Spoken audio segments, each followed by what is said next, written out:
네, 안녕하세요. 스마클 부원 여러분. 오늘 사회를 맡은 회장 고진영이라고 합니다. 저희 스마클에서는 학기와 방학을 가리지 않고 매번 새로운 스터디와 다양한 활동들을 경험하고 공부하는 시간을 가졌습니다. 따라서 이번 여름 학기에도 학업은 잠시 쉬어가지만 스마클 부원들은 활발하게 활동하며 다양한 경험을 하였습니다.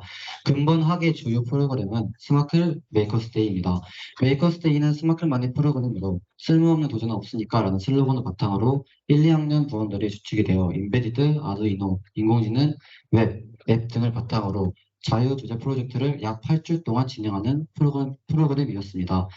올해에는 총 7개의 팀이 참여하여 일정을 관리하는 웹사이트, 패션 스타일 분석 웹 서비스, 인베디드 자세 교정 모델, 사용자 맞춤형 음성 챗봇, 노래 추천 웹사이트, 퍼스널 컬러 및 스타일 진단 웹사이트, 여행지 추천 서비스를 준비하였습니다.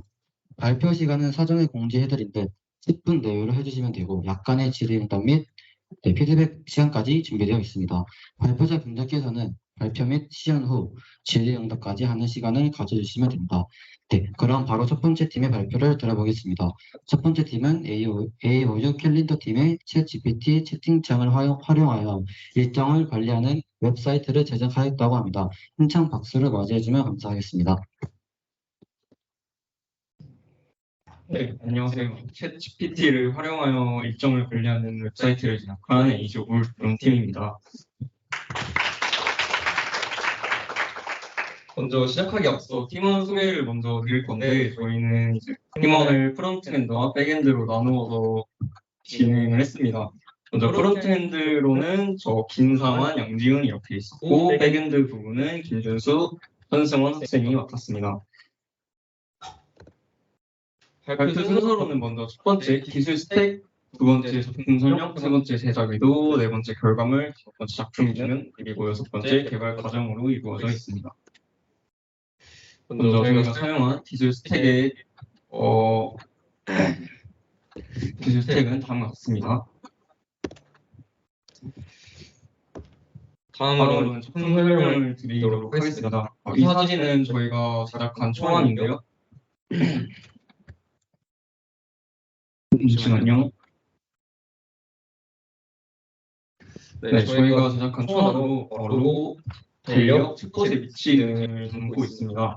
계획한 주 기능으로는 채팅창에 계획할 활동과 기간을 입력하여 요청하면 책꽂이 이를 토대로 일정을 짜줘 바로 옆에 있는 달력의 계획을 기입할 수 있는 것입니다.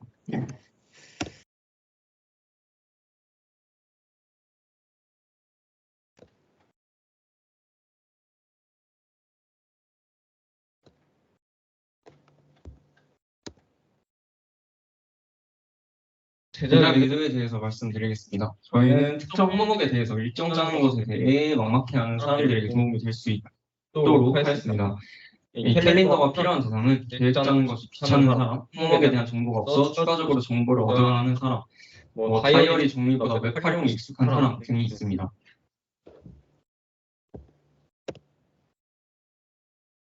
다음으로 결과물을 보여드리면 먼저 로그인 창, 회원가입 창, 캘린더 창이 있습니다.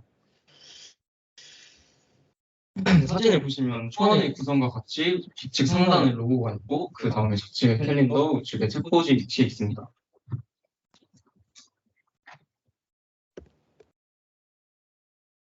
그리고 캘린더는 이제 달, 주, 일별로 계획을 세울 수 있는 오픈소스를 사용하였습니다.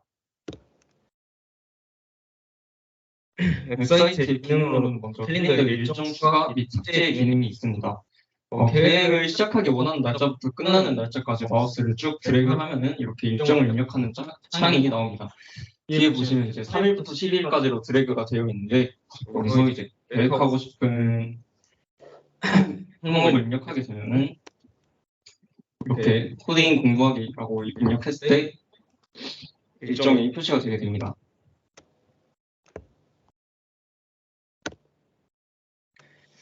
그다음에 챗봇에 대해 설명을 드리겠습니다. 챗봇의 기능은 이제 챗GPT API를 활용하는데 프롬프트 엔지니어링을 통해서 계획을 요청받았을 때 좀 더 수월하게 답변을 받을 수 있도록 하였습니다. 화면을 보시면 이제 8월 23일부터 31일까지 C 언어 공부를 할 건데 계획을 짜줘라고 말했을 때 23일부터 30일까지 진도별로 일정을 계획하여 답변해주는 모습을 볼 수 있습니다. 이제 이 답변을 바탕으로 옆에 있는 달력에 바로 일정을 추가할 수 있습니다. 그리고 만약에 일정을 삭제하고 싶을 경우에는 다시 눌러서 일정을 삭제하시겠습니까? 라는 창이 뜨는데 여기서 확인을 누르면 일정이 삭제가 되는 모습을 볼 수 있습니다.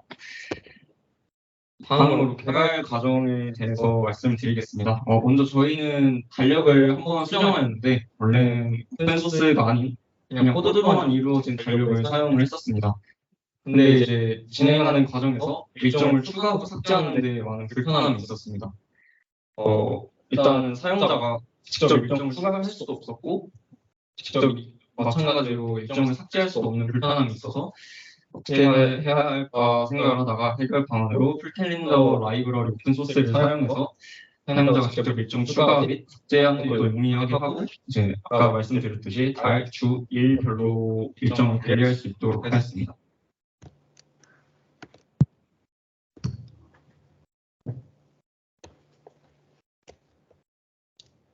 안녕하세요. 저는 백엔드 부분의 발표를 맡은 김준수라고 합니다. 저 이제 개발 과정을 이어서 말씀드릴 텐데요. 저희는 우선 어려움을 겪었던 게 달력의 일정 조회, 그리고 추가 삭제 기능을 데이터베이스에 연동시키는 게 좀 어려웠어요. 해결 방안으로는 비동기화 통신 방식 AJAX를 활용해서 조회 추가 삭제 기능을 데이터베이스에 연동을 시켰습니다. 실제로 이용했을 때 조회 부분이 상당히 어려웠는데 이에 대해 간단하게 얘기 드리려고 준비했습니다. 우선 얘기 드리기 전에 동기화랑 비동기화에 대해 간단히 설명을 드리자면 동기화된 작업들은 순서대로 실행되며 한 작업이 완료될 때까지 다른 작업은 기다리고 있습니다. 그리고 비동기화는 작업들이 독립적으로 실행되며 다른 작업도 같이 동시에 실행될 수가 있습니다. 저희는 비동기화 통신 방식을 통해 페이지 전체를 새로 고침하는 것이 아니라 일부분을 업데이트해서 그 부분만 조회를 할 수 있게 해가지고 달력의 일정을 조회하는 기능을 구현했었습니다.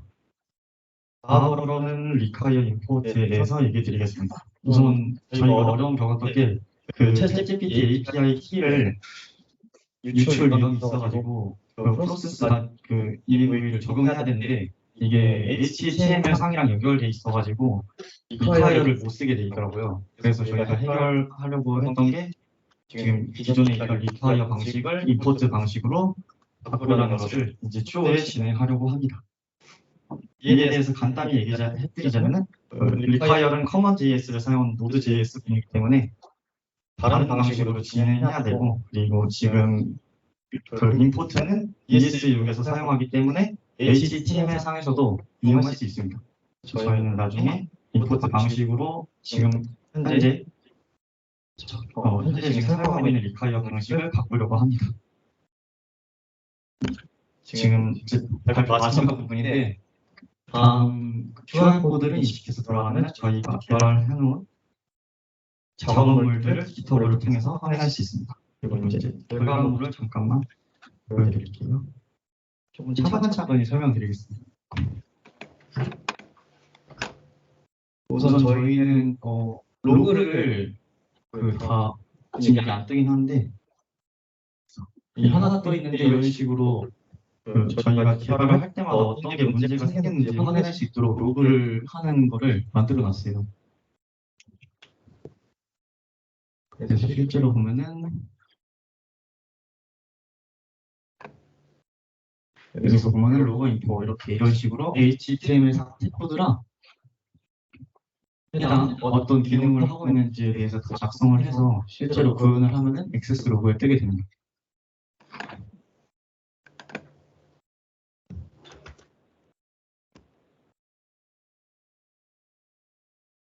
실제로 보여드리면 지금 제가 인터넷 창으로 이렇게 접속을 했는데 여기서 로그인을 하게 되면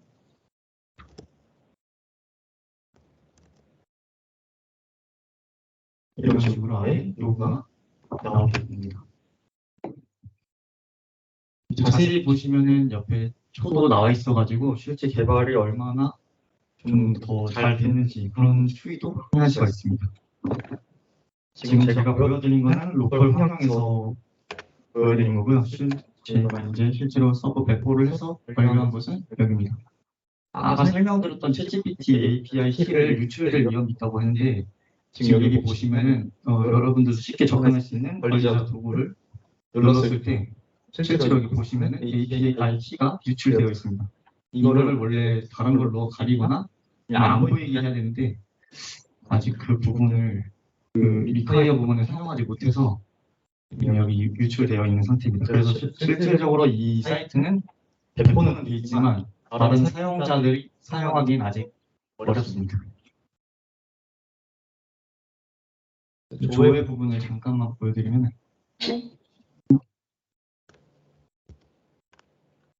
이렇게 요청을 입력하고 로그아웃 한 이후에 다시 들어가 보면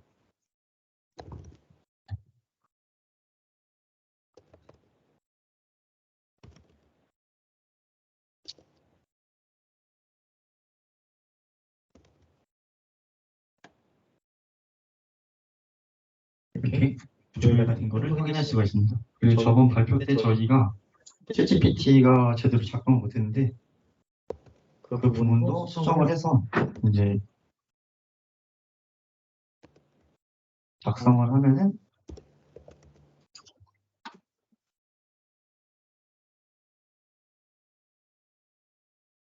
답변 나오기까지 아직 시간이 걸리는데 기다리시면 이렇게 날짜에 맞게 나오는 것을 확인할 수가 있습니다. 이상으로 저희 발표를 마치도록 하겠습니다.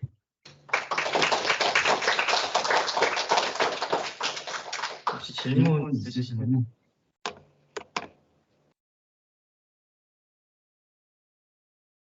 네. 뭐 하는 문제? 네네네. 그거를 나중에 아까 그 해결 방안에서 말했는데 리콰이어 그 이용하고 있는 방식을 임포트 방식으로 바꿔서 임포트 방식으로 하면 그 프로세스 EMV를 사용할 수 있거든요. 그래서 그 문제로 해결하려고 합니다. 실제로 그 보안 문제에 대해서 더 많은 게 있는데 비밀번호를 데이터베이스에 저장할 때 그 암호화를 해서 데이터베이스에 저장해야 한다고 하네요. 실제로 관리자가 볼 때도 자기 그 상대방의 비밀을 몰라야 되기 때문에 암호화를 해서 데이터베이스에 저장하는 것을 진행해야 한다고 합니다. 그래서 저희는 그 부분도 진행된 상태예요. 네. 그 외에도 뭐 여러 가지가 많은데 너무 많아가지고 말씀드리면 너무 오래 걸릴 것 같아서. 네. 혹시 더 질문 있을까요? 네. 사이트 같은 거 다른 데가 수용 같은 저희가 만든 사이트를 다른 데다 응용할 수 있냐고 여쭤보신 거 맞죠? 다른 데다 응용 사실 챗GPT API를 이용했잖아요 저희가. 근데 이게 원래는 일정 만드는 것뿐만 아니라 다른 부분에서도 활용할 수 있기 때문에 그냥 기존 사이트에서 다른 부분으로 활용하는 건 가능하겠는데 다른 부분에 적용하는 것까지는 저희가 생각을 못 해본 것 같아요.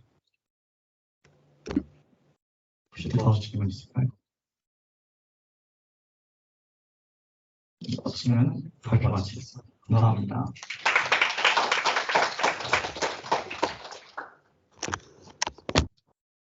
네, 첫 번째 팀 발표 잘 들었는데요. 그럼 저희 바로 두 번째 팀 발표를 듣도록 하겠습니다. 네, 두 번째 팀은 무신고라는 팀이고요. 이미지 분석을 활용한 딥러닝 기반 패션 스타일 분석 서비스를 만들었다고 합니다. 네, 큰 박수로 맞이해 주시면 감사하겠습니다. 네, 안녕하세요. 1, 2, 3, 4팀의 발표를 맡은 하스나입니다. 저희 팀에서는 이미지 분석을 활용한 딥러닝 기반 패션 스타일 분석 웹 서비스를 구현하였습니다. 먼저 발표의 순서는 이렇습니다. 먼저 프로젝트의 간단한 설명을 드리고 그 다음에 웹 다음 AI 순서로 기술 설명, 그 다음에 최종 산출물과 실제 시연을 해볼 거고요. 그 다음에 어려운 점을 끝으로 마무리하겠습니다. 저희는 AI 페어와 웹 두 팀으로 구성이 되어 있었습니다. 그 다음에 AI 팀의 경우에는 이미지를 CNN, 레즈넷 50을 통해서 학습을 시켰고, 그 다음에 GitHub와 책을 활용해서 구현을 하였습니다. 웹팀은 HTML, CSS, 자바스크립트, 플라스크를 이용하였고, 유튜브와 GitHub의 오픈소스를 활용하였습니다. 프로젝트를 설명드리면, 저희의 사이트 이름은 무신고입니다. 너의 패션 스타일이 무엇인고에서 나왔습니다. 네, 혹시 나의 패션 스타일은 어떤 분류에 속할까 궁금하셨거나 자신과 비슷한 패션 스타일의 옷을 구입하고 싶었지만 키워드를 모르시는 분들을 위한 사이트입니다. 저희 사이트에 본인의 전신 사진을 업로드해 주시면 스트릿, 아메리칸 캐주얼, 포멀, 걸리시, 유니크, 로맨틱 등의 스타일 분류 결과를 보실 수 있습니다.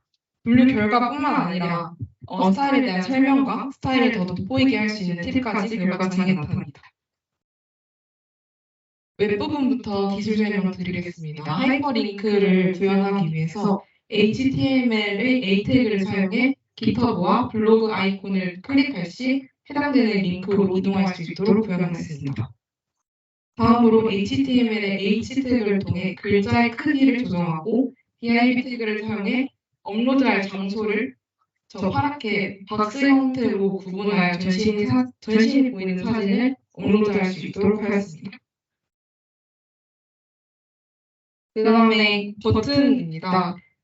CSS로 버튼 모양을 형성했고 각 버튼의 기능에 대해서 설명해 드리자면 리무브 이미지를 클릭하실 경우 업로드했던 이미지를 제거하고 다시 홈으로 복귀하는 기능이고 젠더 스위치는 좌우 성별을 선택하는 기능입니다.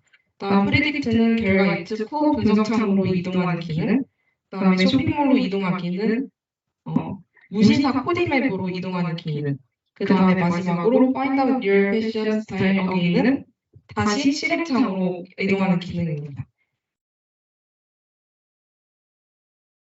디자인적 요소를 조정하기 위해서 CSS의 리니어 그레디언트로 그라데이션화하여 저희의 테마색인 망고색을 정해주었고 그 다음에 페인과 마진 값을 통해서 화면의 구체적인 비율을 조정해 주었습니다. 다음은 AI 파트 기술 설명입니다. 먼저 학습할 데이터셋을 확보하기 위해서 저희는 무신사 홈페이지에서 크롤링을 해오기로 하였습니다. 스트릿 쓰는 사진을 크롤링 해오기로 했는데요. 여러 스타일이 있었지만 그 중에서 가장 데이터셋이 많은 6개의 카테고리를 선택하였습니다. 자동 크롤링을 하기 위해서 셀레니움이라는 라이브러리를 사용하였습니다. 그래서 각 카테고리당 1200개의 데이터를 수집하였습니다. 학습한 모델은 라즈넷 50이라는 라즈넷 50이라는 모듈을 사용해서 전이학습을 했습니다. 라즈넷 50은 50개의 계층으로 구성된 합성공 신경망으로 사전에 훈련된 신경망을 불러와 전이학습하는 형식입니다. 라즈넷의 컨볼루션 베이스는 그대로 가는데 여기 있는 include 탑은 펄스로 설정해서 아래에 있는 코드에서 분류기를 재설정해 주었습니다. 다음은 에포치입니다. 저희가 참고했던 오픈소스에서는 에포치를 20으로 설정했는데 이 경우 과적합이 발생하는 걸 확인하였고 그래서 에포치를 15로 조정을 하였습니다. 그랬더니 과적합이 줄어드는 것을 확인할 수 있었습니다. 그 다음 유닛 또한 줄여보았더니 과적값이랑 로스 값이 줄어드는 것을 확인할 수 있었습니다. 그다음에 레이어의 개수를 2개와 1개로 비교해 보았을 때 2개보다 1개로 했을 때가 더 정확도가 높아져서 레이어는 1개의 개수로 설정하였습니다. 그다음에 최종적으로 구현한 산출물인데요. 사용자가 전신이 보이는 사진을 업로드하여 성별을 선택하고 예측하기 버튼을 누르면 이 오른쪽 화면처럼 다음에 화면이 나옵니다. 임시 제작한 앞에서 제작했던 모델로 사진을 분석해 6개의 스타일 중 하나의 결과 이미지를 노출해냅니다. 결과 이미지는 성별에 따라 각각 6개씩 지정해 두었고 관련 스타일도 결과별로 무신사 코디맵에서 대표 이미지를 지정해 두었습니다. 현재까지 구현한 프로젝트를 만약 실제로 서비스화한다면 다음과 같이 구성을 해보았습니다. 결과 이미지가 도출되었을 때 좌우로 스크롤을 해서 여러 쇼핑몰에서 판매하는 제품과 이미지, 그 다음에 가격까지 네, 떠오르도록 구현을 생각을 해보았습니다. 이제 실제로 시연을 해볼 건데 혹시 자신의 스타일이 무엇인지 궁금하신 분 있으실까요? 네. 그러면 저쪽으로 나와주시면 저희 유진 선배님께서 사진 찍어주시고.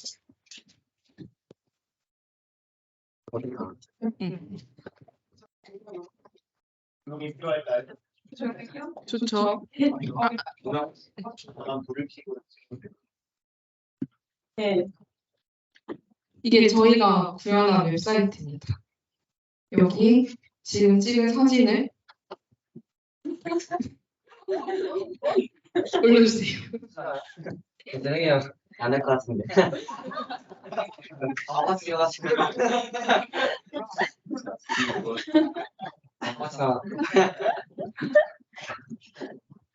패션 스타일만 분석하는 거랑 괜찮아.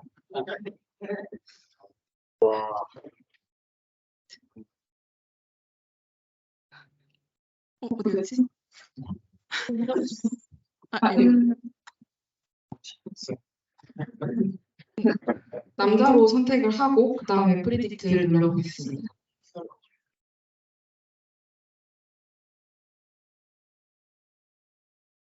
오, 스트릿 패션이 나왔는데요.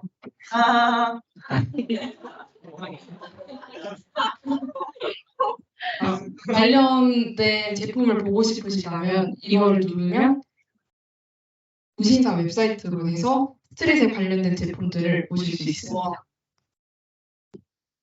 혹시 한 번만 더 하고 싶으신 분 없으실까요? 여성분이요?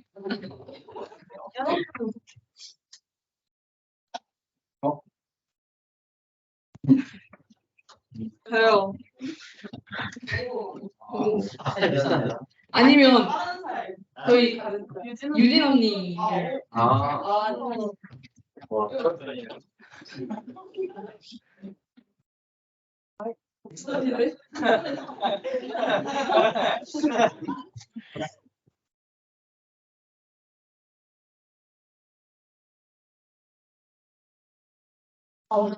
어깨 높여줄 것 같아. 잘 찍었는데? 내가 찍은 것보다?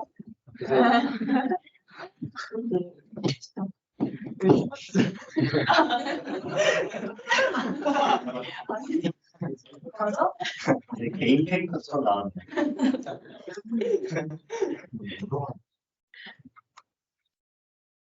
어디 있어요? 밑에요.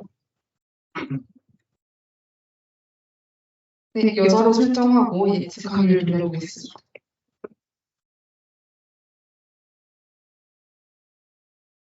오, 굉장히 개성 있는 스트릿 패션이 나오네요. 어두워서 얼마 되었어요? 그럴까요? 진짜 마지막. 마지막 한 분만 더. 흔치 않은 그림이가 용기 있는 자세. 어제는 로맨틱이랑 포말이 많이 나왔어요.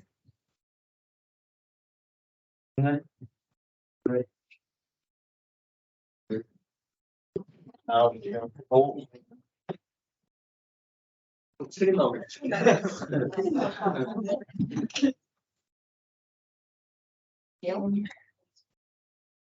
이런 공수하기 없어요. 아니요, 상관없어요. 만약에 휴대폰으로 들어가시게 된다면 바로 카메라를 띄워서 촬영을 하고 할 수가 있거든요. 이미지 업로드 없이 바로 촬영할 수 있습니다. 올렸어요.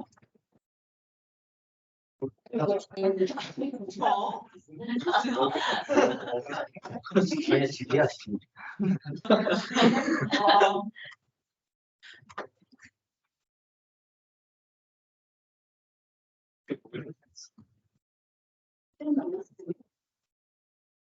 오! 근데 진짜 없는 것 같아요. 감사합니다. 근데 나 맞는데? 모자. 오.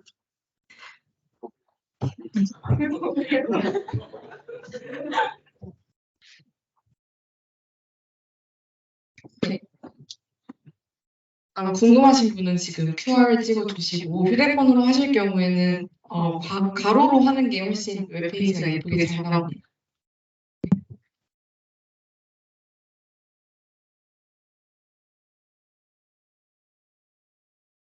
네, 그다음 어려운 점을 끝으로 발표를 마무리하도록 하겠습니다. 첫 번째로 개발 사양이 한계가 있었는데요. 저희 각자 컴퓨터 사양이 충분치 않아서 크롤링을 하는 과정에서 코랩을 사용했는데 장기간 실행할 때 다시 런타임이 해제되고 받았던 이미지가 다 사라지고 하는 그런 어려움이 있었습니다. 그래서 아주 오랜 시간이 걸렸고요. 그다음에 두 번째도 코랩인데 저희가 크롤링을 사용할 때 셀레니움이라는 라이브러리를 사용했다고 설명드렸잖아요. 근데 이게 갑자기 저희가 시작하기 한 달 전에 갑자기 버전이 업데이트되면서 코랩에서 사용이 중지가 됐습니다. 그래서 이거를 우회해서 사용하는 방법을 찾느라 조금 어려움을 겪었습니다. 네, 그래서 수동으로 코랩 환경에 맞춰서 라이브러리를 설정해 주면서 해결에 성공하였습니다. 세 번째로 컴퓨터 관련 배경 지식의 한계인데요. 웹서버 구축을 할 때 파일 업로드부터 가상환경 구축까지 리눅스라는 컨솔 창을 이용해야 했는데 명령어가 낯설어서 실수가 매우 잦았고요. 그다음에 데이터베이스와 네트워크 등의 컴퓨터 배경 지식이 부족해서 어려움이 있었습니다. 웹서버 구축 과정에서 많은 실패를 겪었지만 인내심을 갖고 어제 밤새 디버깅을 해 가서 마침내 배포에 성공하였습니다. 마지막으로 웹 개발 과정에서 웹 개발이 처음이라서 파일과 스택 설치부터 사소한 코드 한 줄 한 줄 무슨 의미인지 너무 어렵더라고요. 그래서 시간 소요가 되게 길었는데 아주 배워나가는 좋은 경험이 되었습니다. 그래서 이번 프로젝트를 통해 웹과 CNN을 다루는 그런 능력이 향상되었고, 그다음 개발 과정에서 어떤 자세가 필요할지도 알게 되었습니다. 그다음에 오픈 소스를 어떻게 활용하면 좋을지, 변형하면 좋을지 그런 활용 능력도 커졌고, 컴퓨터 관련 기초 지식에 대한 궁금증이 더 많아졌습니다. 네, 그다음 끝으로 종료를 하기 전에 저희 프로젝트에 많은 도움을 주신 김수환 선배님과 중간에까지 참여를 했지만 웹 구현에 큰 도움을 주신 강태웅 선배님께 감사하다는 말씀드립니다. 혹시 궁금하신 점 있으실까요? 네. 아까 전에도 읽으면서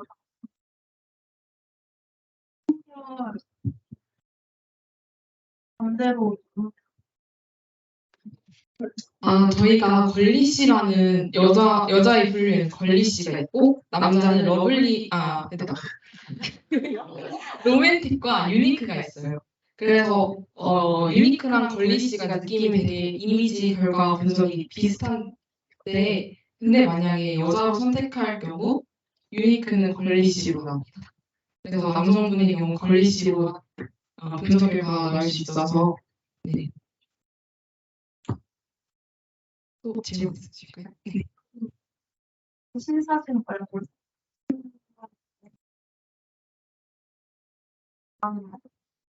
아직 안 해봤는데 혹시 지금 해보실래요?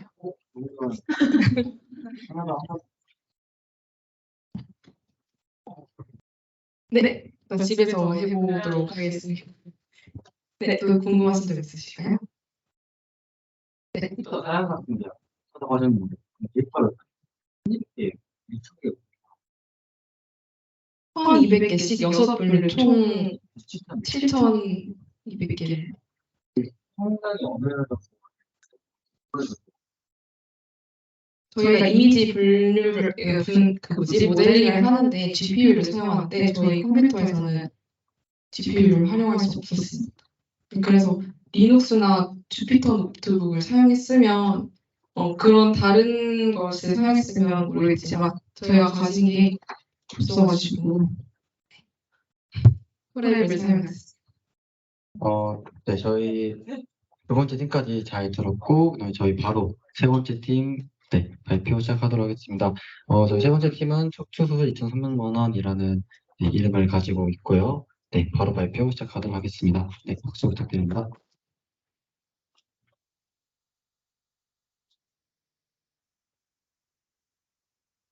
안녕하세요. 포스처 테크를 만든 척추수술 2,300만 원 발표를 시작하겠습니다.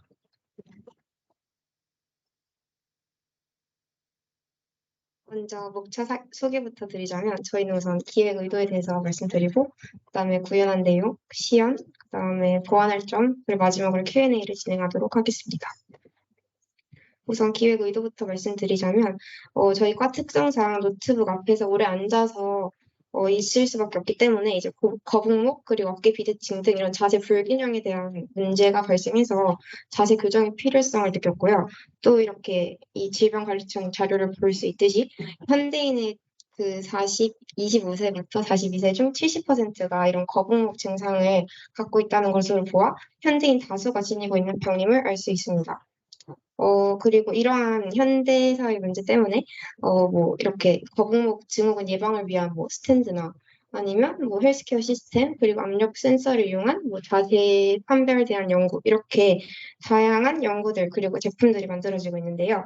저희 같은 경우에도 이제 자세 불균형을 위해서 제품을 만들고자 하였고, 대신에 기존 제품들과 다르게 이러한 기능들을 모두 하나의 제품에 넣으려고 이제 넣어봤습니다. 그래서 차별점을 주고자 하였습니다. 다음 이제 구현 내용인데요. 저희는 이제 거북목 진단도 하는 거북목 진단, 그리고 척추 틀어진 진단 이렇게 두 가지의 진단을 하였고 이 두 진단 결과를 웹에서 띄우는 그러한 과정을 구현했는데요. 우선 거북목 진단부터 말씀드리자면 거북목 진단의 경우에는 이제 얼굴 쪽 정보를 입력받아서 포즈 에스티메이션을 통해서 결과를 도출해서 아두이노 LED의 불빛 색깔을 변화시키는 그런 과정을 통해서 이루어집니다. 그래서 제슨 나노 카메라를 통해서 사용자 얼굴을 인식을 하고 또 사용자 얼굴을 통해서 이제 거북목이 진단됐을 경우에 그 카메라에서 그걸 판단해서 그 스탠드로 정보를 전송하고 그 스탠드에서 이제 빨간색 불빛이 들어오도록 하였습니다.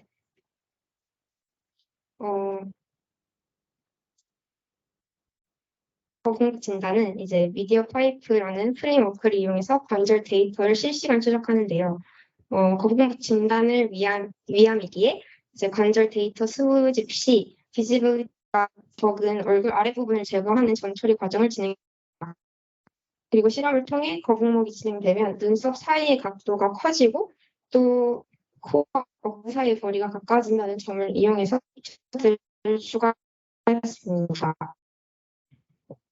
AI를 학습시켜 거북목 진단 모델을 제작하였고 제슨 나노를 활용해서 온 디바이스 형태로 실행을 하였으며 웹캠을 통해서 실시간으로 거북목 상태일 때 아두이노 LED 스탠드 불빛이 빨간색으로 변하도록 하였습니다.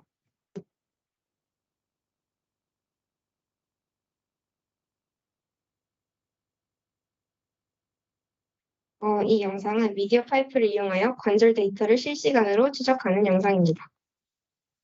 보시면 이렇게 움직일 때 관절 데이터를 추적하는 걸 볼 수가 있고요. 다음은 이제 스탠드인데 저희는 스탠드는 이제 웹캠으로 거북목이 감지될 경우에 빨간색 빛이 들어오도록 하였잖아요. 그리고 이 스탠드의 기능이 하나 더 있는데 눈의 피로도를 줄이는 그런 기능이 있습니다. 그래서 주변 밝기에 따라서 스탠드의 밝기가 조절됩니다. 다음은 이제 척추 틀어진 진단에 대한 내용인데요. 얘는 이제 어깨의 틀어진 정보와 그 압력 센서를 이용한 무게중심의 치우친 정보를 인풋해서 멀티모달링 학습을 통해서 이제 진동이라는 아웃풋을 냅니다. 이 과정이 약간 모식도로 이렇게 보여드리자면 아두이노 블루투스 의자에 이제 압력 센서가 달려 있는데 이 압력 센서로부터 이제 무게 중심이 어느 쪽으로 쏠렸는지에 대한 정보를 제슨 나노와 연결된 아두이노에 전달이 되면 이 정보를 다시 제슨 나노로 쏴줍니다. 그리고 이 제슨 나노의 카메라에서도 이제 어깨 치우침에 대한 정보를 인식한단 말이죠. 그래서 그 의자로부터 받은 정보와 카메라에서 어깨 치우침에 대한 그 정보 두 개를 합해서 다시 제스나노와 연결된 아두이노로 쏴줍니다. 그 다음에 이 정보를 다시 이 의자로 쏴주면 의자에서 최종적으로 그 진동이 울리게끔 됩니다.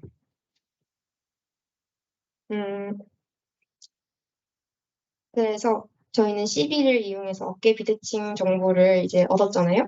얘는 이제 미디어 파이프를 이용한 관절 데이터 수집을 통해서 이루어졌고 12번까지 관절만 사용했습니다. 그리고 AI를 학습시켜서 어깨 비대칭 모델을 제작하였고 아까 거북목 진단과 비슷하게 제스나노를 활용하여 온디바이스 형태로 실행하였으며 얘는 방석과 연결된 아두이노로 틀어진 방향에 대한 정보를 전달합니다. 그 다음에 이제 압력 센서의 경우에는 무게중심의 위치를 판단하는 역할을 하는데요. 이제 무게중심의 경우에는 이제 세 종류의 무게중심을 측정하게 되는데 첫 번째는 이제 저희가 이 방석이 사용자 맞춤형이란 말이죠. 그래서 첫 번째 종류의 그 무게중심 값은 초기의 그 정자세 설정 값이고요. 두 번째 값은 이제 지속적으로 측정되는 무게중심 값이고 세 번째는 이 첫 번째와 두 번째 값을 연산을 통해서 구한 이제 그 중심이 원점이 되는 그런 값까지 이렇게 세 종류를 구합니다. 이 보정값을 구하는 이유는 이제 뭐 텍스트에 뭐 저게 가운데 있으면 굿이라고 뜨던가 오른쪽으로 쏠리면 오른쪽 쏠렸다고 텍스트가 뜨는 이런 용도를 위해서 보정값을 구하였습니다. 다음은 이제 아까 말씀드린 멀티모달인데요.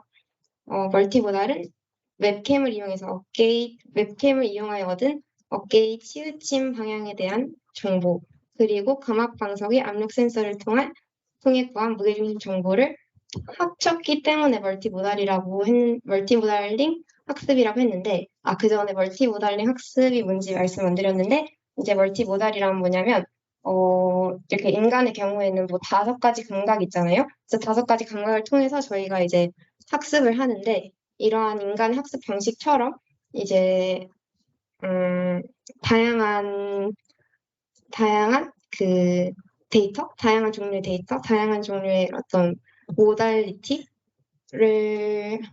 통해서 어떤 결과값을 구하는 그런 겁니다. 그래서 하나의 센서로 하나의 센서 값으로 측정한 것보다는 다양한 센서 값으로 측정한 게 이제 정확도도 더 높고 그러잖아요. 그런 원리를 이용합니다. 그래서 이제 자세 불균형 판단 시 정확도를 높이기 위해서 멀티모달을 사용했고요. 이러한 그 정보에 합쳐진 값은 이제 감압 방석의 진동 센서를 울리도록 하고 또 이 두 데이터 값 모두 데이터베이스로 저장됩니다.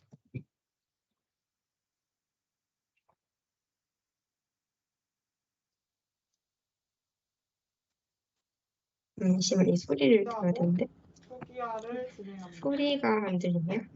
정상자세를 이게 어떤 영상이냐면 이제 감압 방석 시연 영상이에요. 그래서 보면 이제 그 get the right posture please 그래서 5, 4, 3, 2, 1 그래서 초기에 그 정자세 설정값을 설정하는 그 단계고요.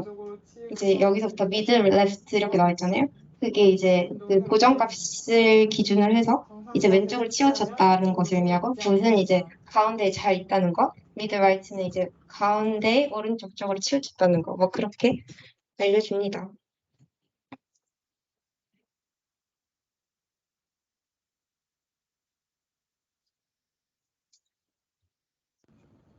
네, 그리고 이 영상은 이제 감압 방석에서 측정한 값을 제스나노로 전달하는 그런 과정을 보여드리는 겁니다. 텍스트 값도 있고, 기준값, 그리고 그냥 압력 센서로 측정한 값, 그리고 보정값 이렇게 세 종류의 그 데이터가 나와 있습니다.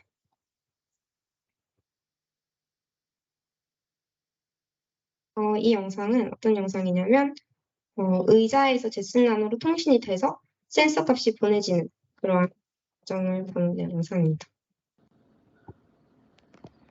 의자에서 제슨 나노로 통신이 이거 직접 되는 겁니다. 이거 밑에 보면은 이제 정확도가 좀 떨어지긴 합니다. 네. 네 번째 영상인데요. 얘는 이제 통신한 것을 바탕으로 제슨 나노가 판단하는 과정입니다. 그래서 뭐 왼쪽으로 가면 이제 왼쪽으로 갔다고 판단하고, 네, 보셨죠? 그렇게 됩니다. 가운데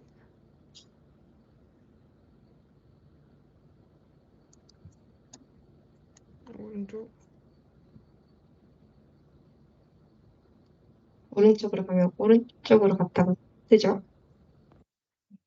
네. 자, 다음 마지막은 이제 웹인데요. 저희가 이러한 다양한 진단들을 했잖아요. 이걸 이제 저희는 웹으로 다 옮겼습니다. 그래서 제슨 나노에서 받은 이런 데이터 값을 Node.js를 통해 거쳐서 이제 MySQL이라는 데이터베이스에 저장을 하도록 했습니다.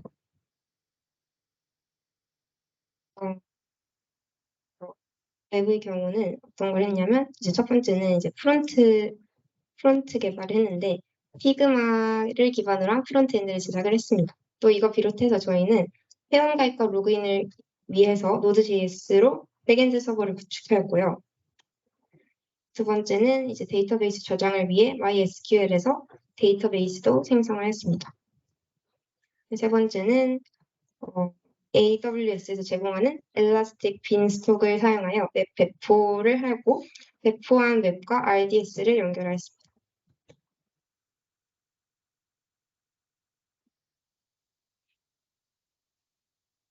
잠시만요.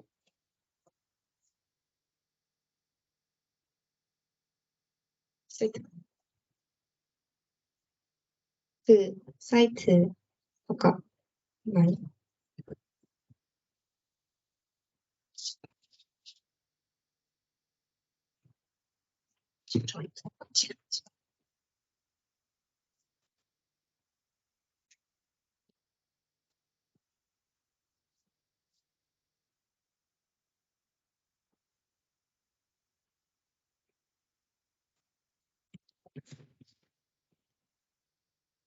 이제 이 웹사이트가 이제 저희가 구현한 웹인데요.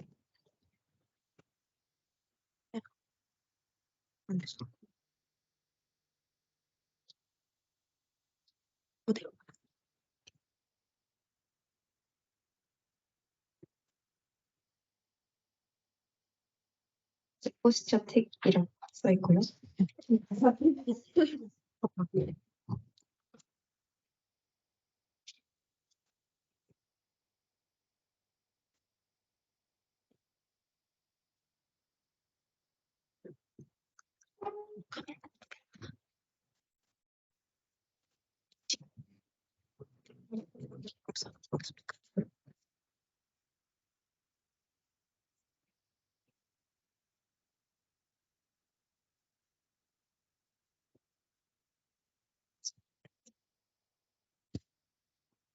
네, 거북목 관련해서 있고 또 척추 틀어짐 관련해서 정보가 있고요.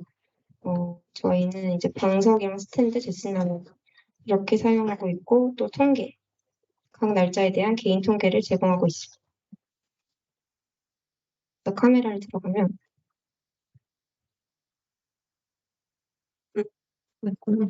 카메라를 꺼놔서 안 보이거든요.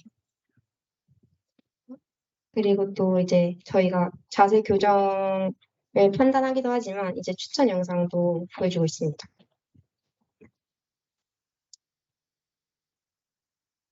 운동법 이런 거 되게 많이 나와 있고 거북목 그리고 척추 틀어짐 이런 거 관련해서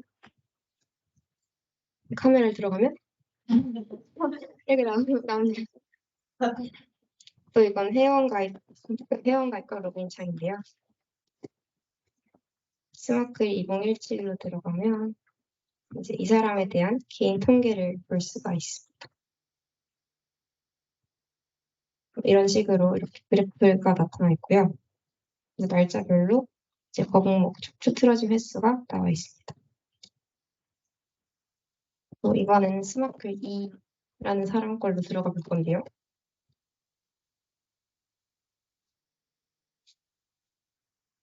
이것도 이제 개인 통계가 나와 있습니다.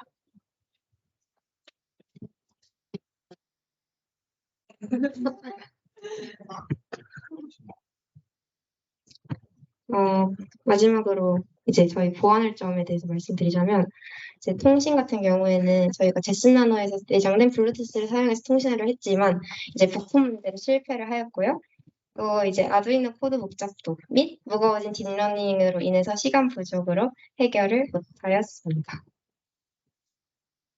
또 GPU 가속화에 대해서도 보완할 점이 있는데, 이제 제슨 나노를 인베디드 컴퓨팅으로 선택한 이유는 GPU를 사용하기 위함이었지만, 이제 푸다 및 다양한 방법을 시도했지만 실패하였고요. 그리고 미디어 파이프를 사용하면서 GPU 가속화에 실패하였습니다.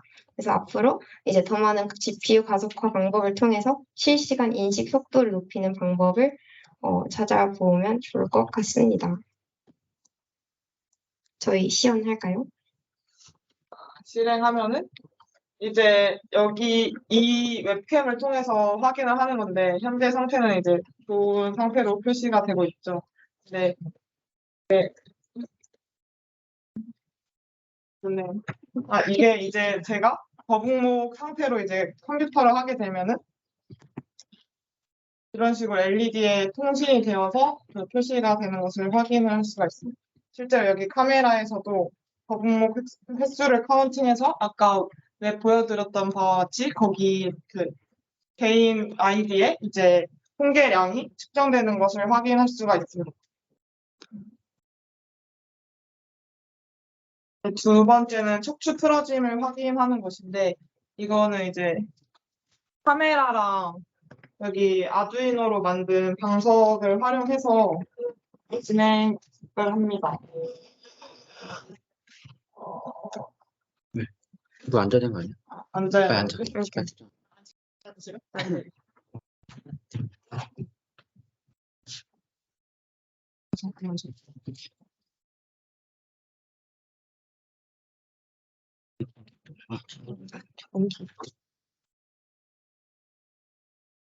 아니면은 다른 분 혹시 와주실래요? 이거 진동도 같이 되는 거라서 이게 진동으로 왼쪽이 틀어졌다 하면은 왼쪽 의사의 왼쪽이 진동을 울리게 되고, 이제 오른쪽으로 틀어졌다라고 하면은 이제 카메라랑 이 센서 값을 반영해서 오른쪽에다가 진동이 울리게 됩니다. 그래서 여기 카메라가 있고요.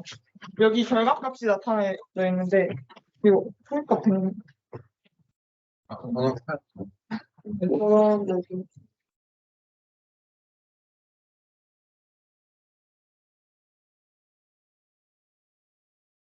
울리시나요?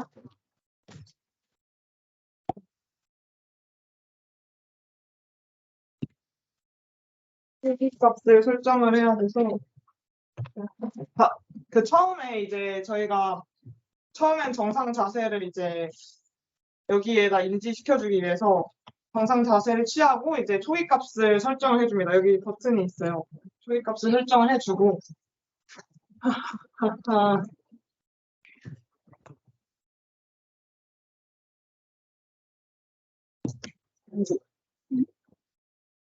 분석이 안 돼.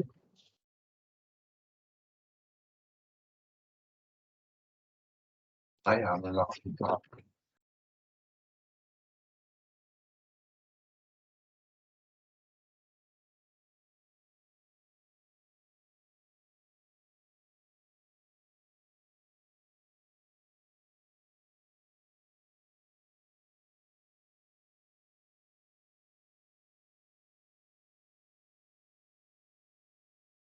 안 돼.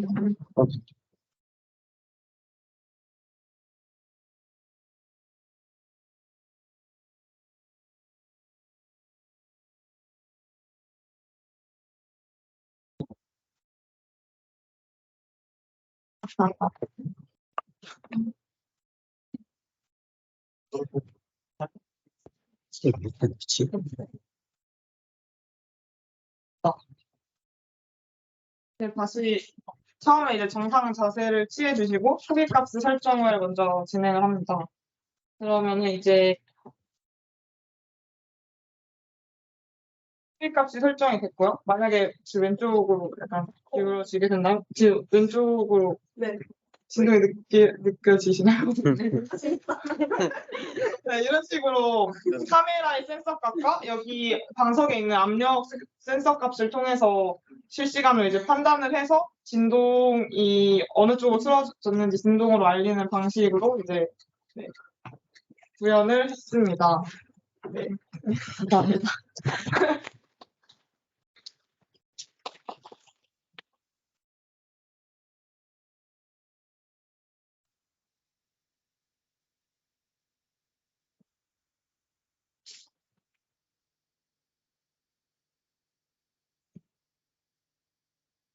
네, 이상입니다. 질문하겠습니다. 질문 있으신가요? 네. 뒤에서 얘기가 나왔는데 나중에 뭐 엉덩이 뜨거워지는 저희 테스트 하다가 어제 한 10시에 만나서 오늘 아침 10시. 네, 아침 10시에 만나서 오늘 8시까지 저희 계속 해놨거든요. 이제 잠깐 밥 먹으러 갈 때 1-2시간 정도 빼고 거의 다 켜놨는데 약간 따뜻한 시간가 있긴 했는데 네, 이제 문제 없었습니다. 네. 또 다른 질문 있을까요? 혹시 다리 꼬아짐도 직전이 다리 꼬아짐? 네, 다리 꼬아짐도 자세, 다리 꼬아짐도 이제 무게 중심이 옮겨가기 때문에 이제 자세 불균형이라고 인식해서 진동이 울리게 됩니다.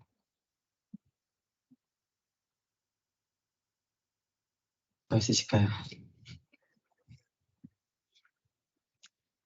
네, 없으면 네, 모두 발표 마치겠습니다. 네, 이제 투러브의 GPT와 TTS를 이용한 MBTI 기반 사용자 맞춤형 음성 챗봇에 대해서 발표 들어보겠습니다. 네, 큰 박수 부탁드립니다.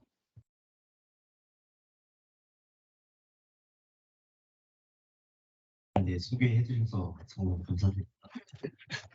네, 저희는 MBTI 기반 사용자 맞춤형 음성 챗봇을 제작을 한 트루러브 팀이라고 합니다. 2학년 2명과 1학년 2명으로 이루어져 있고요. 네, 열심히 만들어봤습니다. 네, 먼저 목차를 잠깐 짚고 넘어갈게요. 첫 번째로 프로젝트가 어떤 식으로 진행이 됐는지, 왜 우리가 이런 프로젝트를 진행했는지, 어떤 기술 스택이 쓰였는지 한번 살펴볼 거고요. 두 번째로는 AI 페어에서 어떤 일들을 했는지, 그리고 웹 페어에서 어떤 일을 했는지 세 번째 살펴본 다음에 네 번째 조금 아쉬웠던 점과 개선점 등등을 짚어볼 예정입니다. 프로젝트를 간단하게 좁혀보자면, 네, 이제 여러 번 보셨을 것 같지만 프로젝트 이름은 트루러브고요. 프로젝트 요약하자면은 사용자의 발화를 입력받아서 이제 GPT를 통해서 컴플리션을 내보내는 음성 챗봇 서비스고요. MBTI와 성별 선호도에 따라서 총 4가지의 선택지가 있습니다. 주요 개발 항목으로는 이제 웹 페이지 만들어야 되고요. 그리고 MBTI별 챗봇 제작을 해야 되는데, 네, 제작을 사실 다 하지는 못했습니다. 네, 다음으로 넘어가겠습니다. 네, 프로젝트 동기를 간단하게 살펴볼게요. 1인 가구 추이가 요즘 좀 높아지고 있습니다. 저 같은 솔로에게는 별로 좋은 일은 아닌 것 같지만, 네, 증가하는 1인 가구 그러면은 대화가 단절되겠죠. 1인이니까. 그럼 우울증에 걸릴 수가 있습니다. 네, 저희가 동기를 조금 더 여러 가지 통계 자료를 제시할 수 있겠으나 가야 할 길이 멀기 때문에 대충 여러분도 알고 계실 거라고 생각하고 이쯤에서 멈추도록 하겠습니다. 그렇게 우리는 트루러브가 필요한 겁니다. 네, 기존 챗봇과의 차이점을 한번 짚어볼게요. 첫 번째로는 저희는 음성 챗봇이기 때문에 음성 대화, 일상 대화를 통해서 뛰어난 몰입감을 저희가 안겨드릴 수 있고요. 그리고 원하는 성향과 성별, 즉 T와 F, 사고형과 감정형, 그리고 남성과 여성 총 4가지의 선택지가 가능하고요. 그리고 요즘 트렌드에 세련된 조금 따뜻하거나 차갑거나 약간 그라데이션이 넣어져 있는 세련된 디자인의 UI를 가지고 있습니다. 네, 기술 스택으로는 저희는 언어는 4가지 사용했고요. HTML, CSS, 자바스크립트, 파이썬 썼습니다. 프론트엔드는 부트스트랩과 피그마로 제작을 했고요. 백엔드의 경우는 이제 노드.js와 엑시오스라는 라이브러리 사용했습니다. AI의 경우는 파이토치로 되어 있는 파일들을 다루긴 했는데 저희가 파일을 직접 뜯어보진 않았고 도커라는 개발 환경을 통해서 저희는 주로 개발을 했습니다. 네, 간단하게 플로우 차트 그려봤는데요. 조금 몇 가지 수정사항이 있긴 합니다. 그렇지만 여러분이 주로 보셔야 될 점은 STT, 즉 스피치 투 텍스트, 발화를 텍스트로 변환하는 작업은 구글 웹 스피치 API를 사용을 했고요. 그리고 LLM의 경우는 오픈 API GPT 3.5 터보 사용하고 있습니다. TTS는 구글 텍스트 투 스피치 API를 사용을 했고요. ESP.NET2를 이용을 해서 저희가 팀원들의 목소리를 직접 학습을 시켜서 그걸 바탕으로 TTS를 만들려고 했으나 여러 가지 여건상 실패했습니다. 네, 먼저 AI 페어가 어떤 일들을 했는지 좀 살펴볼게요. 네, 먼저 코딩이 들어가 있지 않는 프롬프트 엔지니어링부터 살펴보도록 하겠습니다. 네, 논문 하나를 들고 왔는데요. 굉장히 최근 논문이에요. 7월에 나온 논문이고요. 여러분이 잘 아실지 모르겠는데 스탠포드랑 캘리포니아 다 되게 미국에서 AI로 유명한 대학교인데요. 네, 이 논문의 제목을 보시면 Lost in the Middle, How Language Model Use Long Context. 그러니까 간단히 말하자면 이거예요. 그러니까 라지 랭귀지 모델은 긴 글, 롱 컨텍스트나 멀티 프롬프트를 어떻게 독해하는가에 대한 논문이거든요. 여기 있는 그래프를 네 가지를 좀 보시게 되면은 왼쪽에 있는 세 가지의 경우는 약간 이렇게 포물선이 아니죠. 아래로 볼록이죠. 왜 아래로 볼록이냐면은 첫 번째 경우는 여러 가지 긴 글이 있을 때 첫 번째 문장에 가까울수록 왼쪽이고요. 마지막 문장에 가까울수록 오른쪽이에요. 그러니까 그리고 Y축을 보시면은 정확도를 나타내고 있거든요. 즉 프롬프트를 짤 때는 기계가 여러 가지 긴 글을 읽을 때 첫 번째 문장과 마지막 문장에 주목을 하고 있다는 점을 알 수가 있어요. 왼쪽의 경우는 이제 우하향 곡선을 그리고 있는데 자세히 보시면 보이실지 모르겠는데 오른쪽 아래로 갈수록 글이 길어지고 있음을 확인을 하실 수가 있어요. 그러니까 인간과 마찬가지로 기계도 긴 글은 잘 못 읽는다라는 말이거든요. 결국 프롬프트 엔지니어링을 할 때 중요한 거는 맨 앞과 맨 뒤에 중요한 요점을 배치를 하고 프롬프트의 길이는 최대한 짧은 분량으로 유지하는 게 프롬프트 엔지니어링을 잘하는 방법이다라는 것을 알려주는 논문입니다. 이거는 저희가 프롬프트 엔지니어링 할 때 참고한 말투 프롬프트 중에 하나인 룬나 프롬프트인데요.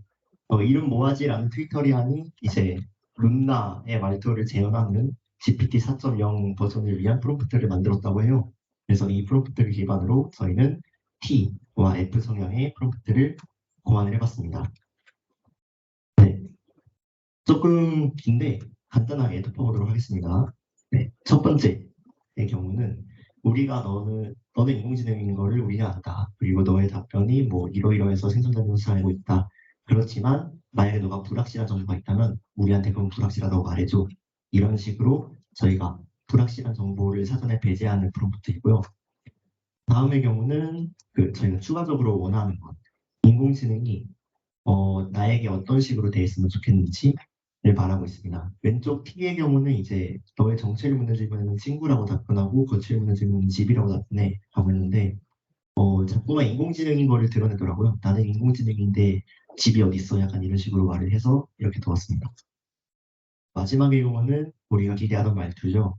T의 경우는 조금 거친 말로 해서 조금 예의 범절이 별로 없는 듯한 말투를 대해달라고 했고요. F의 경우는 조금 따뜻한 말투로 대해달라고 프롬프트를 샀습니다. 다음으로는 답변과 대화 기억 코드를 한번 살펴볼 텐데요. 네, 먼저 저희는 Node.js로 API를 사용을 했습니다. 그래서 가격상의 이슈로 GPT 4.0을 사용하지 않고 3.5를 사용을 했고요. Node.js 공식 문서를 참고하여 답변 생성 기능을 구현했습니다. 그리고 이제 GPT API 특성상 GPT는 단발적인 메시지밖에 기억을 못합니다. 그렇기 때문에 우리가 긴 대화를 할 때는 내가 사전에 이 GPT한테 입력했던 메시지를 기억할 수 있게 여러 가지 메시지들을 차곡차곡 모아서 그때그때 다 넣어줘야 돼요. 그렇기 때문에 저희는 자바스크립트 문법 중에서 딕셔너리 배열이라는 자료형이 있는데요. 여기에 conversation이라는 변수를 소분을 해서 대화 내용을 저장을 했고요. 푸시 함수를 통해서 배열에 그때그때 메시지를 추가하고 이 대화 내용을 통째로 입력을 함으로써 기억 코드를 구현을 했습니다. 네, 다음은 TTS 학습에 대해서 말씀을 드릴 텐데요. 총 두 가지를 고민을 했습니다. 첫 번째는 SC TTS라고 해서 마이크로소프트라는 회사에서 미밍 레코딩 스튜디오라는 어떤 툴킷을 만들었어요. 이 툴킷과 블로우 스크립트, 하이파이캔이라는 툴킷을 모두 총집합을 해서 만들어낸 우리나라 말에 가까운 SC TTS라는 프로젝트가 있는데요. 이걸 처음에 굴리다가 문제가 있었습니다. 파이썬 버전에 불일치하고 모듈이 조금 불안정해서 그때 약간 오류도 잦았고 버그도 잦았습니다. 공식 문서에도 약간 반박글이 좀 많이 올라와 있었고요. 그래서 초기에 생각을 했던 ESP.NET으로 눈길이 돌렸습니다. 처음에는 한국어 도큐멘트가 별로 없어서 이걸 써도 될까라는 생각을 했는데 결과물을 들어보니까 생각보다 자연스럽더라고요. 근데 다만 문제는 도커라는 이제 인공지능 통합 개발 환경이라고 하잖아요. 그런 프로그램을 사용을 하는데 도커를 쓰기 위해서는 리눅스 환경이 필수적으로 필요합니다. 그래서 조금 기피하다가 어제 한 이틀, 3일 전부터 이제 본격적으로 학습을 진행했습니다. 네, 데이터셋은 두 개를 썼는데요. KSS 스피치 데이터셋이라는 게 있습니다. 케글이라고 여러분이 이제 1학년 분들은 내년에 하실 스터디인데요. 케글이라는 사이트가 있어요. 데이터가 많이 올라와 있는 사이트인데 여기서 그 한국어 발화자의 데이터셋을 저희가 발췌했습니다. 그래서 여기 보시면은 총 음성 데이터 시간은 12시간이고요. 이 데이터셋과 이제 선재들이 모여있는 카이스트에서 오디오북을 만들더라고요. 이거의 경우는 12시간이 아니라 총 72시간 40분 44초 영상 길이를 가지고 있습니다. 음성 데이터셋만 해도 30GB나 되는데요. 이 중에서 이제 남성 발화자가 7명, 여성 발화자가 6명이라서 이 중에서 1명, 남성 발화자 1명을 골라서 한 2시간 40분가량의 음성 데이터를 기반으로 학습을 진행을 했습니다. 네, 학습 환경의 경우는 이제 자본력으로 밀어붙였는데요. 윈도우 11이 깔려 있고 이제 CPU는 라이젠 5세대 쓰고 있고 GPU는 RTX 3060 Ti, 램은 16GB인 컴퓨터가 제 방에 있습니다. 네, 제 방에서 한번 돌렸는데 잘 안 되더라고요. 그래서 동방에 저기 뒤에 보이시는 컴퓨터로 진행을 했는데요. 이 부분은 인텔 i5 CPU를 가지고 있고요. 3060에 16GB 램을 가지고 있습니다. 우리 스펙상의 차이는 별로 없고요. 다만 운영체제가 다르기 때문에 리눅스 환경에서 잘 작동하는 도커는 아무래도 후자인 우분투 환경에서 더 잘 작동을 잘 하겠죠. 그래서 결과적으로는 실패했습니다. 네, 실패 요인은 여러 가지가 있었는데요. 첫 번째로 WSL2 환경과 우분투 환경 간 경로가 좀 많이 달랐습니다. WSL이라고 하는 것은 윈도우 서브 시스템 리눅스의 약자인데요. 윈도우에서 리눅스 운영체제를 돌릴 수 있게 만든 어떤 기능이라고 보시면 됩니다. 그런데 아무래도 윈도우 기반에서 리눅스를 돌리는 것이기 때문에 그 파일 경로나 아니면은 루트 경로 같은 게 좀 많이 달랐고요. 두 번째로는 윈도우 11에서 동작하지 않는 라이브러리가 있었습니다. 리눅스 관련된 라이브러리의 도큐멘터리를 보시면 윈도우 10에 대해서까지만 설명이 나와 있는 경우가 많아요. 그래서 윈도우 11이 깔려있는 컴퓨터에서는 잘 작동하지 않는 라이브러리가 좀 있었고요. 첫 번째로는 이제 16GB 램으로도 부족한 것 같았습니다. 네, 학습 중단이 좀 잦아서 한 6번, 7번의 시도 끝에 계속해서 중단이 돼서 결국에는 실패를 했습니다. 그래서 대안점으로 찾은 것이 구글 텍스트 투 스피치 API입니다. 저희가 직접 학습을 시키진 않지만 구글에서 전문 성우들을 동원을 해서 직접 학습을 시켜놓은 TTS가 있더라고요. 이거의 경우는 이제 여러분들이 생각하시는 통상적인 API를 다운로드 받고 키를 발급받고 사용하는 방식과 동일하게 진행을 하였습니다. 다음으로는 이제 웹페어에서 진행한 웹사이트 관련된 개발 한번 돌아오도록 하겠습니다.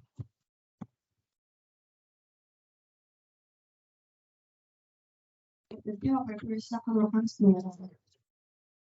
먼저 저희는 홈, 챗, 어바웃, 메뉴 이렇게 페이지, 사이트를 4개의 상위 페이지로 구성했고요. 아까 말씀드렸듯이 성향과 성별에 따른 채팅을 위해서 챗 페이지 밑에 4개의 하위 페이지를 생성하였습니다. 그래서 성향과 성별에 따르게 디자인을 다르게 구성하였습니다. 그리고 채팅은 음성으로 입력해서 음성으로 출력할 수 있게 하였습니다. 그리고 클라우드 플레이어를 이용하여 배포하였습니다. 네, 다음으로는 기술적 구성인데 HTML로는 웹페이지의 구조를 정의하였고 CSS로는 웹페이지의 스타일링과 레이아웃을 정의하였습니다. 자바스크립트로는 웹페이지에 동적 기능을 추가했고, 엑지오스로는 HTTP에 요청을 보내는 수행을 하였습니다. 그리고 오픈AI와 구글 텍스트 투 스피치의 API를 사용하였고, 구글 폰트와 눈류를 통해 웹페이지에 사용할 폰트를 제공받았고, 앱과 피그마를 통해서 웹페이지의 디자인 및 레이아웃을 구성했습니다. 그리고 음성 인식은 스피치 레코니션을 사용하였고, 음성을 실시간으로 인식하고 메시지를 변환하도록 하였습니다.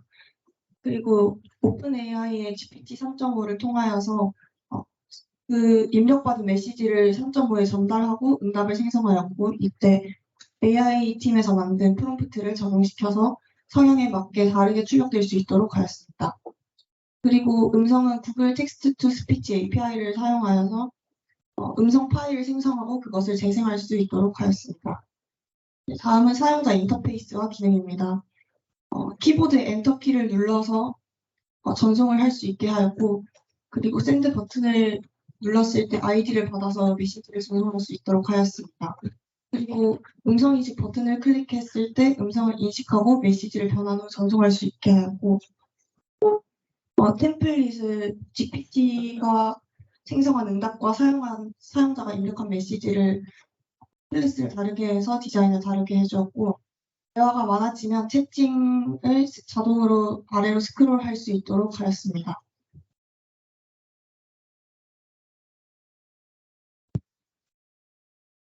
저희가 만든 웹입니다. 레트챗 버튼을 누르면 여기에서 챗을 눌렀을 때와 같은 페이지로 이동을 하게 됩니다. T는 이렇게 좀 차가운 색깔의 배경을 넣었고, F는 조금 더 따뜻한 색감으로 배경색을 주었습니다. T 성향을 가진 남자와 먼저 대화를 해보도록 하겠습니다. 여기 마이크 버튼을 누르면 음성 인식을 해서 전송을 할 수 있게 됩니다. 나 오늘 기분 안 좋아. 보내면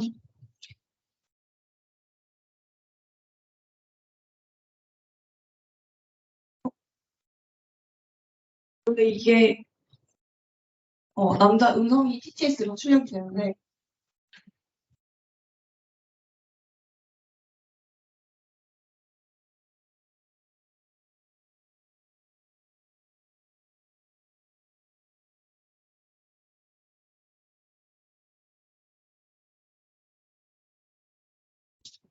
나 오늘 기분 안 좋아.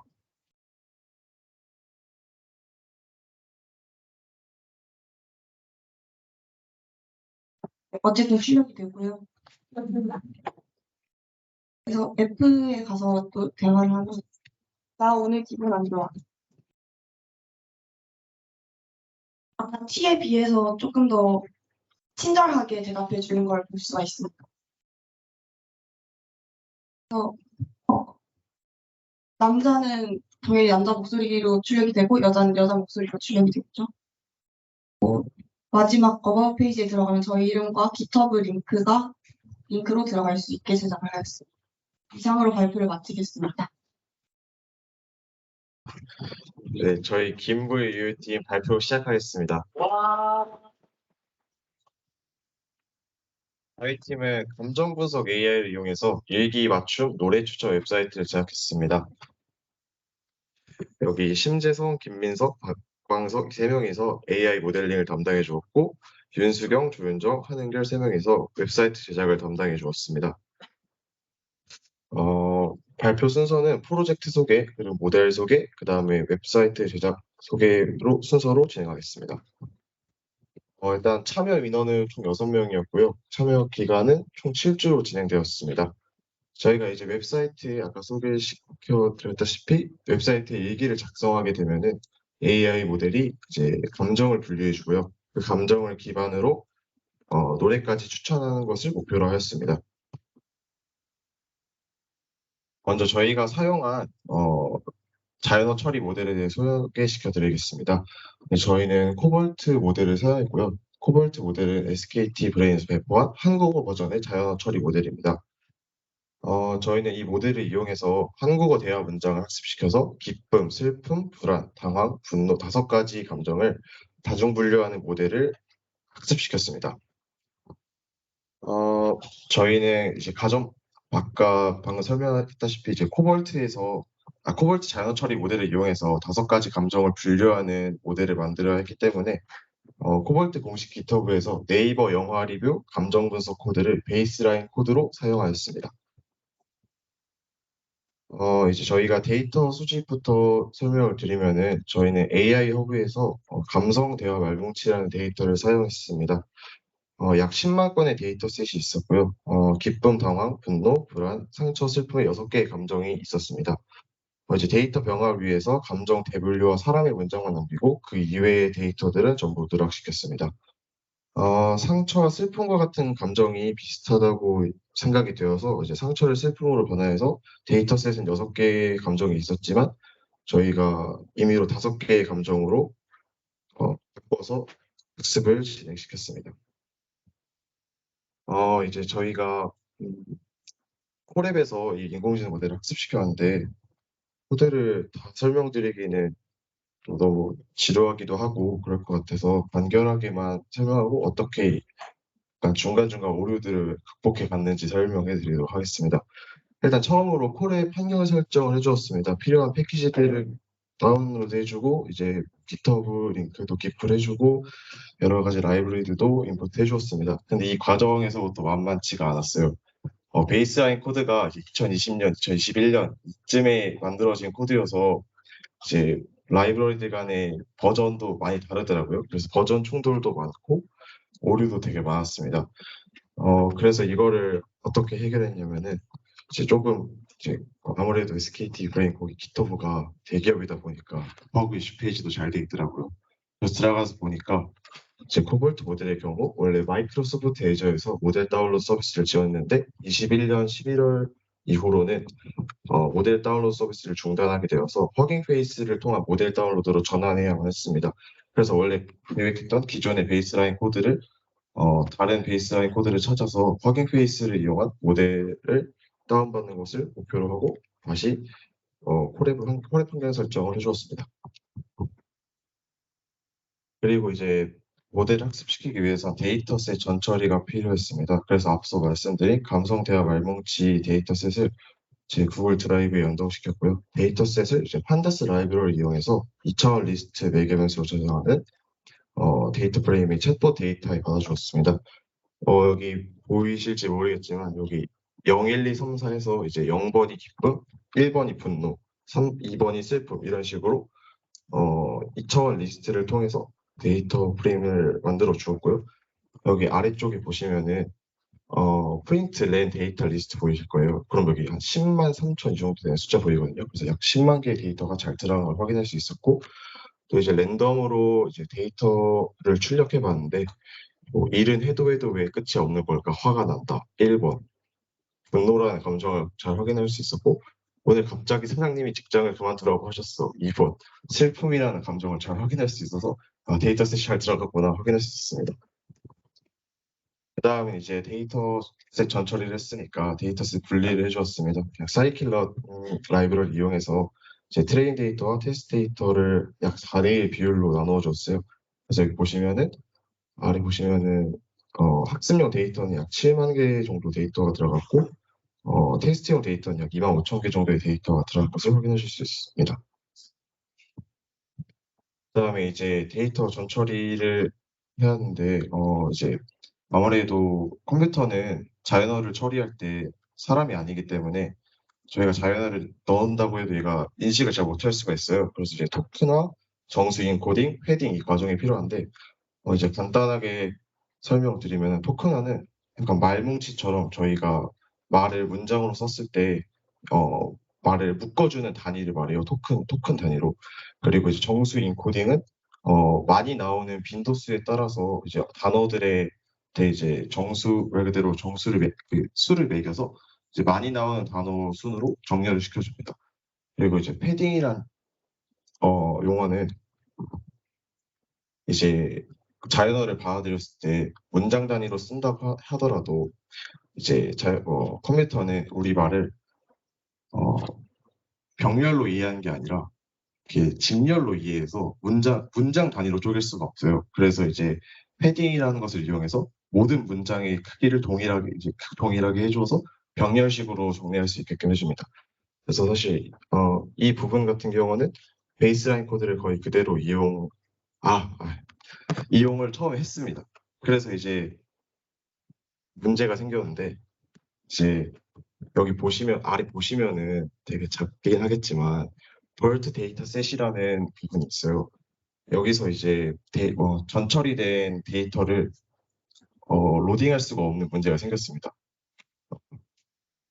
아래에 있는데 근데 여기서 이제 오류 메시지를 봤는데 벌트 데이터셋 클래스에서 인자의 수가 맞지 않다는 오류를 발견하고 인자의 수를 맞춰주면 되겠지 하고 이제 인자의 수를 맞춰줬더니 또 이제 vocab이라는 인자에서 기대되지 않은 unexpected 인자입니다라고 뜨는 거예요. 그래서 여기서부터 이제 중간 발표에서 해결하지 못했던 부분인데 그래서 이제 저희가 이제 계속 찾아보다가 일단 아무튼 벌트 데이터셋 클래스에서 문제가 있다는 꼭 판단을 하였고 그것을 계속 찾아보다가 이제 GitHub에서 버그 이슈 페이지를 제가 많이 뒤져봤는데 저랑 동일한 버그를 발견하신 분들이 있더라고요. 그래서 보니까 패키지 설치 과정 중에서 맨 처음에 콜앱 환경 설정에서 이제 패키지들이 설치되면서 패키지들 간의 버전 충돌이 있었고 그 버전 충돌이 있어서 다운로드가 안 되는 경우도 있지만 버전 충돌이 있음에도 불구하고 다운로드가 돼서 이제 이러한 게 설치가 안 되었지만 프로젝트를 진행하고 있어서 문제가 되지 않을 수도 있다라는 경고문이 떠요. 그래서 저는 일단은 진행되니까 넘어가야지 하고 이제 간과했던 것이 여기 있는 벌트 센텐스 트랜스폼이 이제 정의가 되지 않은 상태로 진행이 되었던 것이었어요. 그래서 이제 제가 홈벌트 GitHub 페이지 가서 벌트 센텐스 트랜스폼 파이썬 파일에서 클래스 복사해서 코드를 여기 앞에 추가해주는 방식으로 오류를 해결했습니다. 그리고 이제 코발트 학습 모델을 정의해주는 코드였는데요. 이것도 베이스라인 코드랑 거의 동일하고 영화평을 분석하는 코드였기 때문에 긍정, 부정 두 가지 클래스만 사용해서 저희는 이제 감정 5가지를 분류하기 위해서 클래스 수만 변경하고 그대로 사용해 주었습니다. 그리고 이제 마지막으로 모델을 학습시켜 주었고요. 이제 정확도가 처음에는 0.53, 54 이렇게 하고 되게 형편없는 정확도가 나왔었는데 지금도 높다고 할 수는 없지만 다른 분들 프로젝트도 대부분 0.6을 넘기가 힘들더라고요. 근데 또 이제 저희 팀 페어가 다 잘해주셔갖고 데이터 마지막에 0.64까지 끌어올렸습니다. 그래서 이제 결과물 테스트 이따가 구현을 할 건데 여기 앞선 예시반 읽어보면은 친구가 우리 가게의 외상만 계속하고 결제를 미뤄 스트레스를 받아 불안이 느껴집니다. 다소 정확도가 높은 것을 볼 수 있습니다. 대책 없이 계속 물건을 사들이는 아내 때문에 매일 널따끔한다니까 분노가 느껴집니다. 이것도 되게 정확한 것 같아요. 근데 조금 의아했던 게 친구들과 노후에 대한 이야기를 하다 보니 서로 노후 자금의 차이가 상당히 많아 기쁨이 느껴진대요. 본인 노후 자금이 많은가 봐요. 지금까지 경찰서에서 연락이 왔는데 내 여자친구가 거기 있대. 이게 무슨 일이야? 당황이 느껴집니다. 되게 괜찮은 결과를 볼 수 있는데 사실 이따가 구현하는 모습도 보여드리겠습니다. 이제 웹사이트 네, 안녕하세요. 웹사이트 발표를 맡은 윤수경입니다. 우선 결론부터 말씀드리면 저희 웹팀이 인공지능을 쓰는데 실패했어요. 그래서 저희가 정말 열심히 했는데 결국 실패해서 속상하고 아쉽기도 하지만 저희가 해왔던 게 정말 많아 다양한 시도도 많이 하고 많이 해서 이걸 좀 소개시켜 드리려고 합니다. 일단 여기 보이시는 거는 저희 팀이 원래 김부일팀과 유유팀으로 다른 팀이었어요. 그래서 늦게 합쳐졌는데 그때 주제가 안 정해져서 그냥 저희가 HTML과 CSS를 공부해보고 싶어서 그냥 로그인 페이지를 한번 만들어 본 사진이고요. 이제 주제가 좀 정해지기 시작하고 회원가입과 로그인 기능이 필요하다고 판단을 해서 구글링을 해봤더니 파이어베이스를 이용한 회원가입과 로그인 기능을 구현할 수 있다는 걸 알게 되었고 그래서 페이지도 열심히 만들었습니다. 이제 파이어베이스가 뭔지 간단하게 말씀을 드리면 구글에서 제공하는 클라우드 기반 백엔드 플랫폼인데요. 저는 여기서 어센티케이션 기능을 사용하는데 이 기능을 사용하면 이메일과 비밀번호 인증을 할 수 있습니다. 이제 저희가 이제 파이어베이스로 로그인 페이지, 현관 페이지까지 다 만들어 놨는데 이제 일기를 저장을 하거나 아니면 뭐 일기를 작성했던 거를 다시 확인하기 위해서는 이제 동적인 페이지가 필요하다고 생각을 해서 이제 구글링을 해봤더니 PHP를 많이 추천해 주시더라고요. 그래서 저희가 또 웹을 처음 공부해본 팀이었기 때문에 다른 자료를 참고를 많이 했어야 됐어요. 그래서 PHP로 프로젝트를 이어나가게 됐습니다. 정적으로 구현되는 HTML 코드 내부에서 PHP를 넣어서 웹페이지를 구현을 하였는데요.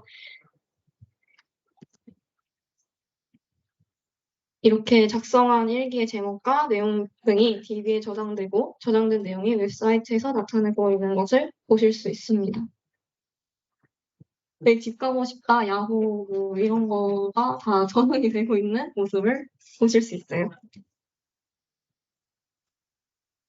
이제 모델이 어느 정도 완성이 되고 이제 소통을 좀 해봤는데 저게 PT 파일로 저장이 된다고 하더라고요. 근데 저희가 사실 처음인 팀이다 보니까 그걸 미리 알고 준비를 했었어야 됐는데 저희가 또 팀이 나눠져서 활동을 하기도 했었고 저희가 사전 지식이 많이 부족해서 이 파일이라는 걸 잘 모르고 있었어요. 근데 그게 저희가 미리 만들었던 PHP에서는 구현하기 힘들다는 것을 알게 되었고, 그래서 저 PT 파일을 싣기 위해서는 어떤 거를 할 수 있을까 해서 찾아봤더니 플라스크가 많이 사용되고 있어서 또 다시 PHP를 버리고 플라스크로 다시 만들게 되었습니다.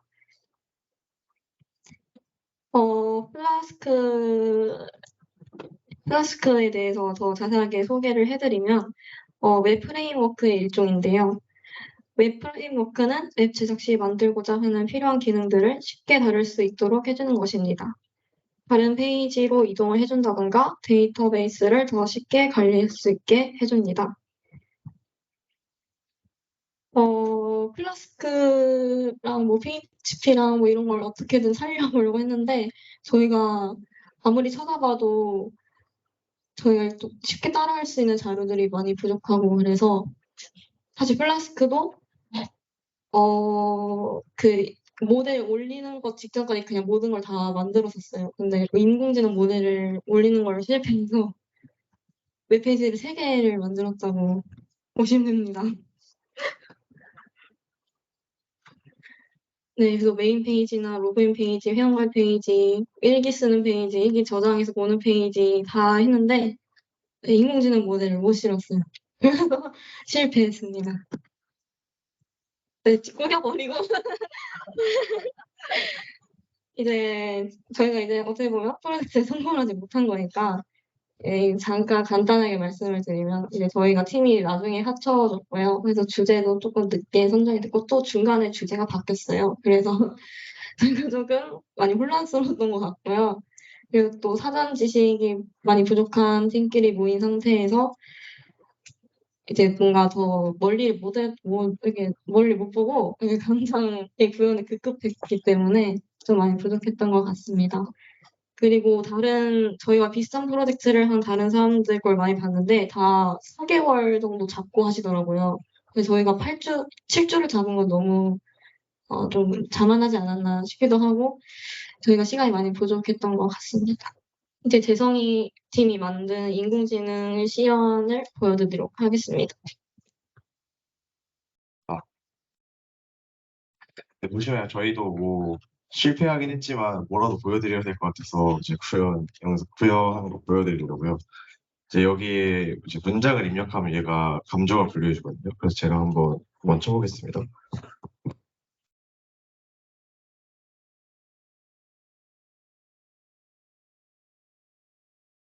네, 시험을 망쳐서 우울해 이렇게 짧은 문장을 한번 쳐보겠습니다. 이게 하게 되면은 슬픔이 느껴진다는 것을 확인할 수 있었습니다. 그래서 한번 다른 것도 입력해 볼게요.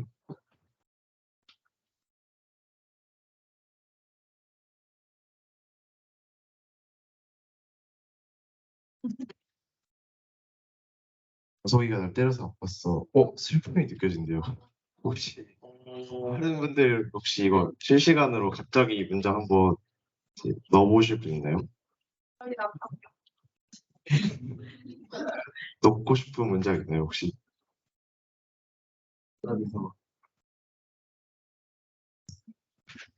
아무거나 상관없습니다. 네. 저 있어요. 있나요? 행복과 근육을 동시에 느꼈다라고 하는 한번 적어주겠습니다. 이게 여기 네. 네.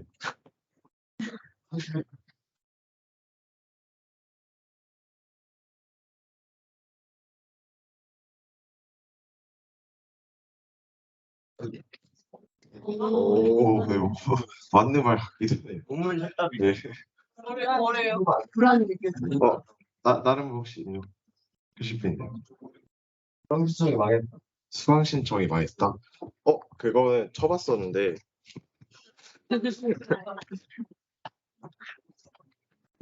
이제 데이터 중에 수강 신청이라는 단어가 없어서 이거 수강 신청을 근데 맞는 말을 하네요.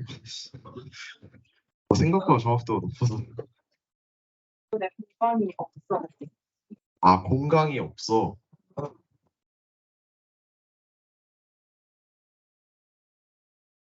네.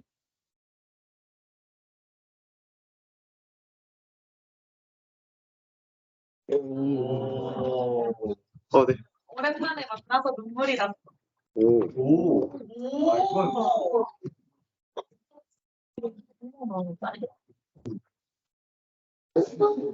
이렇게 정확도가 떨어지는 모습. 원수를 만난 거지. 그쵸. 오랜만에 만나서 원수를 만난다고요.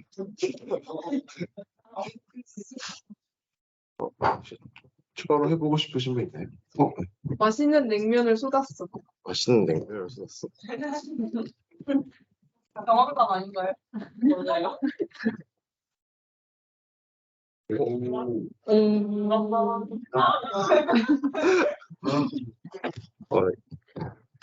그러면 혹시 추가로 하고 싶으신 분 없으시면 이제 마무리하도록 하겠습니다. 하고 싶어. 하고 싶은 거 있어요? 다이아몬드. 형한테 훨씬 걸렸어. 기대된 답변이 뭐죠?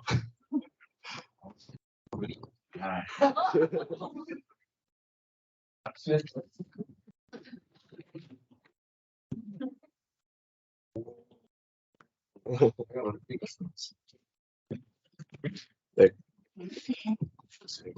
그러면 이상으로 발표 마치도록 하겠습니다.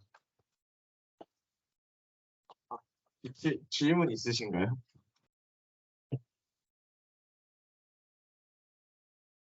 네, 그럼 마무리하겠습니다.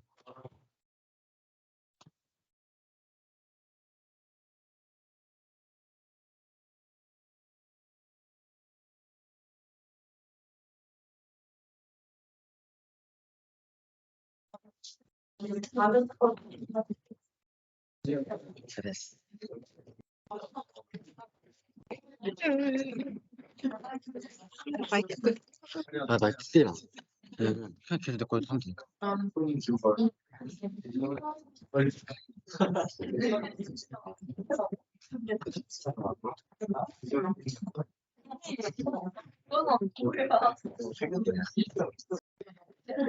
네, 이제 거의 후반부에 다다르는데요.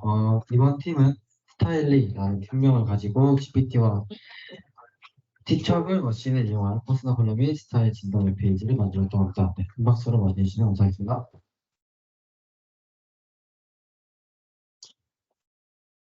안녕하세요. 저는 치치포포 팀의 발표를 맡은 강민서입니다. 저희 조는 메이커스 데이 동안 인공지능 퍼스널 스타일러인 스타일리를 만들어 보았습니다. 스타일리는 저번에 설명드렸던 것처럼 스타일과 프렌들리를 합쳐서 만든 합성어인데요.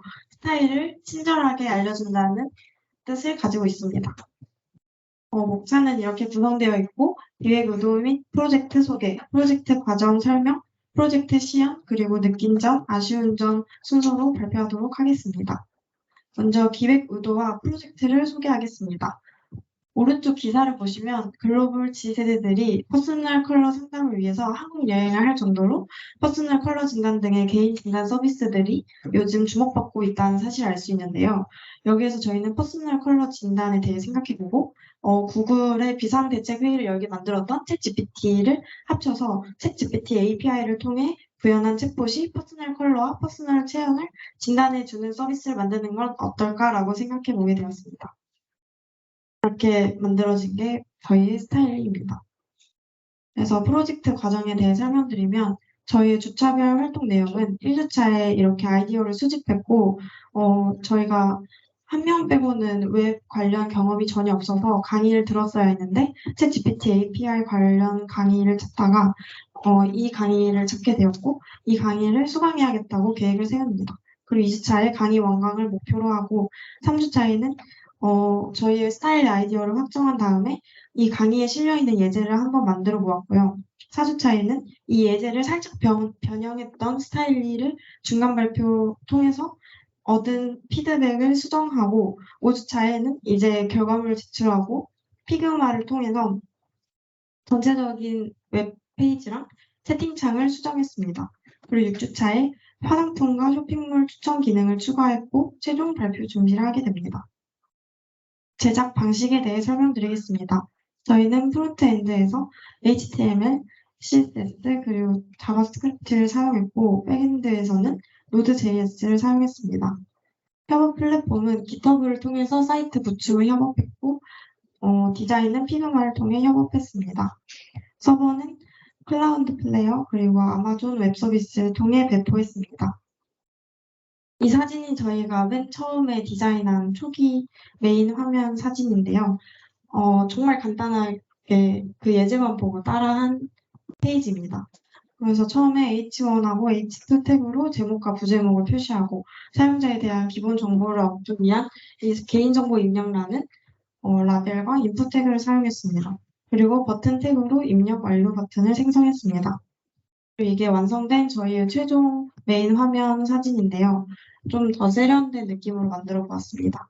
그래서 왼쪽에는 사용자의 개인 정보를 입력할 수 있는 입력란을 배치했고 오른쪽에는 3가지 메뉴를 배치했습니다. 그리고 마우스를 올렸을 때 디자인을 좀 달라지게 만들어서 사용자가 자신이 원하는 메뉴를 정확하게 선택할 수 있도록 했습니다. 이거는 새로 생긴 이 첫 번째 페이지의 제일 첫 번째 메뉴인데요. 저희가 원래 채팅을 통해서 퍼스널 컬러를 진단하는 방식이었는데 중간 발표 때 피드백으로 사진을 업로드하는 방식이면 좋겠다는 의견을 많이 받았어요. 그래서 저희가 이 사진을 업로드하는 방식에 대해서 사진을 업로드하는 방식으로 메뉴를 만들다 보니 이런 메뉴가 만들어지게 되었습니다. 그래서 모델 구축 부분을 보면 구글 티처블 머신을 이용해서 퍼스널 컬러 진단해주는 AI를 학습시키고 구글 콜앱을 이용해서 해당 퍼스널 컬러에 해당하는 연예인들의 사진을 구글에서 크롤링했습니다. 그래서 데이터를 선별하는 과정을 거쳐서 모델을 학습시킨 후에 각 퍼스널 컬러에 해당하는 사진을 입력시키는 걸로 모델의 정확도를 확인했고요. 모델을 JS 형식으로 추출해서 웹으로 시행시켰습니다. 그리고 웹 부분을 보면 웹캠을 이용해서 진단하는 형식으로 출력된 모델을 코드펜을 활용해서 사진을 업로드하는 방식으로 변경하였고 퍼스널 컬러를 업로드하고 AI가 판단하는 시간에 이렇게 아래 로딩 스피너와 안내 문구를 추가해서 사용자가 인지할 수 있도록 했습니다.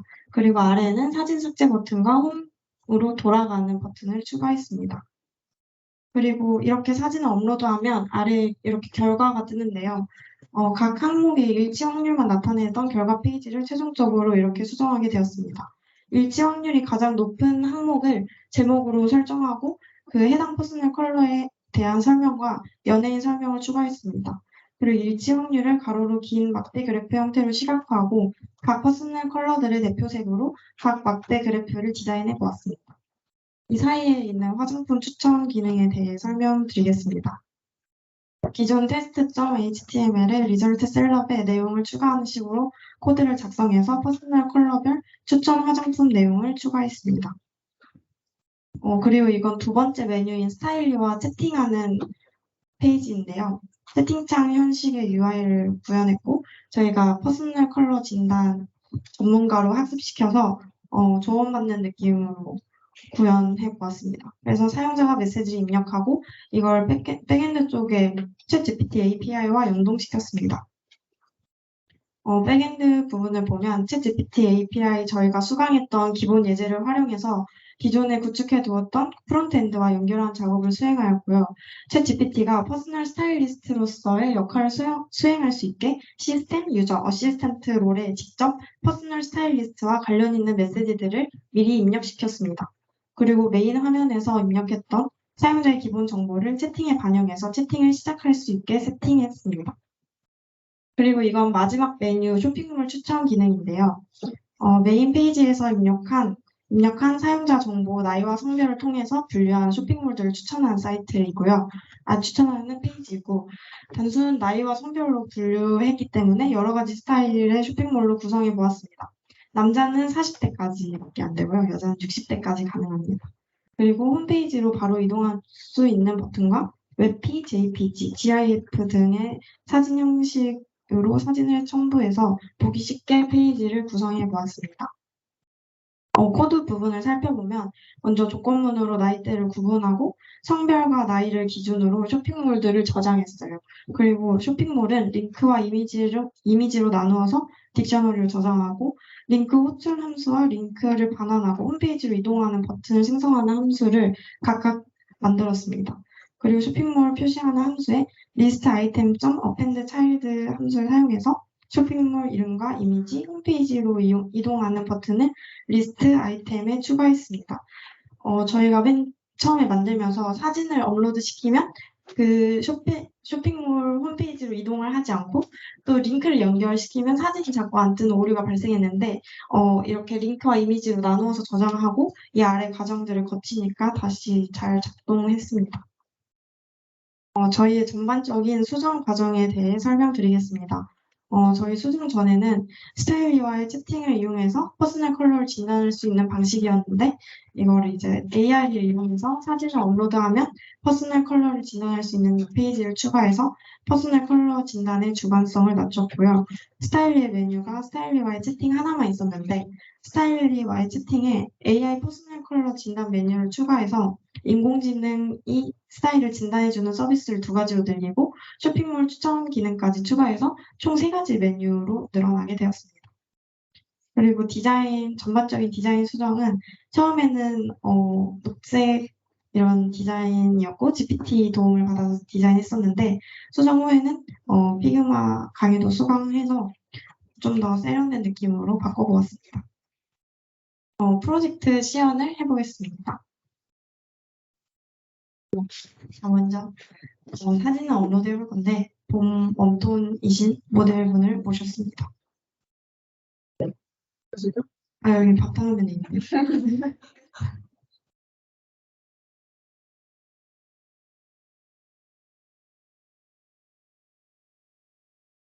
이렇게 하면 여기 아래 이렇게 로딩 스피너와 이렇게 문구가 뜨고요. 조금만 기다리면 결과가 나옵니다. 봄 웜톤이 나오네요.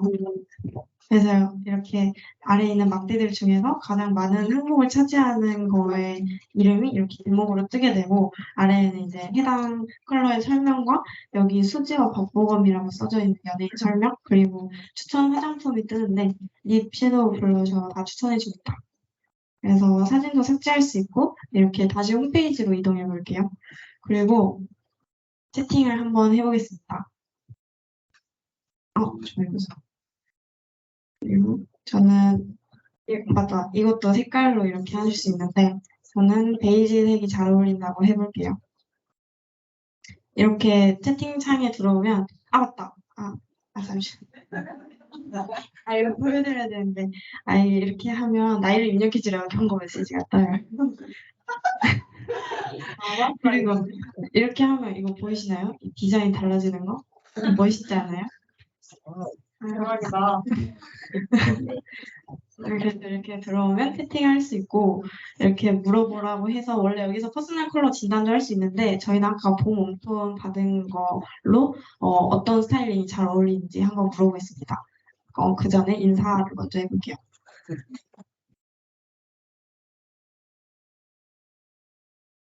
그러면 여기도 이렇게 돌아가고 챗GPT 방식이랑 똑같기 때문에 하나씩 타이핑 되잖아요. 그래서 조금 시간이 걸려요. 그래서 어떤 도움이 필요하신가요? 스타일링이나 패션에 관해서 도움을 줄 수 있대요.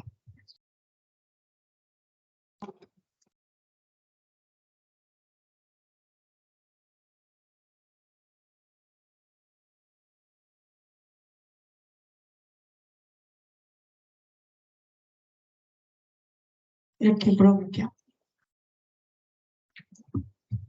나는 봄웜톤인데 무슨 스타일링과 화장이 잘 어울릴까? 라고 물어봤습니다.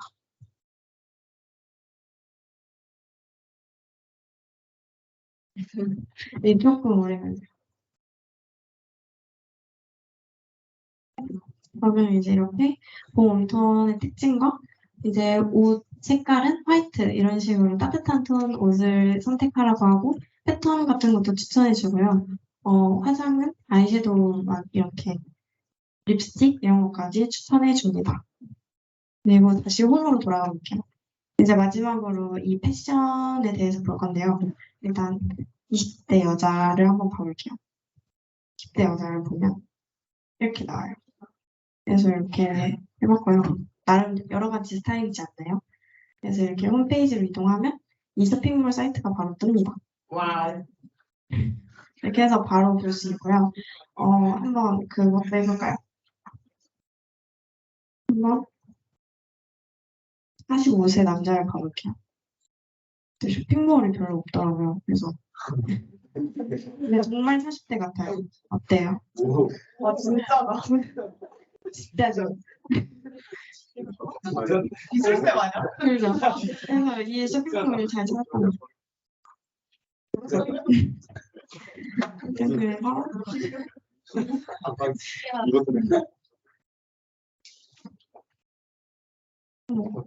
이렇게 저희 시연은 여기까지 하고요. 그래서 이건 저희의 느낀 점과 아쉬운 점인데요. 향임이 빼고는 모두가 웹 경험이 처음이어서 모두 새로웠고 그렇지만 이렇게 웹사이트를 제작해 보면서 그래도 조금 기초 지식이나마 좀 얻게 된 것 같아서 매우 좋았던 경험이었습니다. 그리고 아쉬운 점이 있는데요. 먼저 그 사진 업로드했을 때 AI에 대한 구현이 좀 더 높은 수준으로 되었으면 더 좋았을 것 같다는 아쉬움과 저희가 처음에는 구현한 채팅에서 정보를 얻어와서 결과 페이지 만들려고 했었잖아요. 그런데 구현한 채팅에서 정보를 얻어오는 방식을 못 찾겠더라고요. 그래서 그렇게 채팅 후에 퍼스널 컬러랑 체형 진단 페이지를 구현하고 싶었는데 그러지 못해서 아쉬움이 많이 남습니다. 그럼 이렇게 발표를 마치도록 하겠습니다. 감사합니다.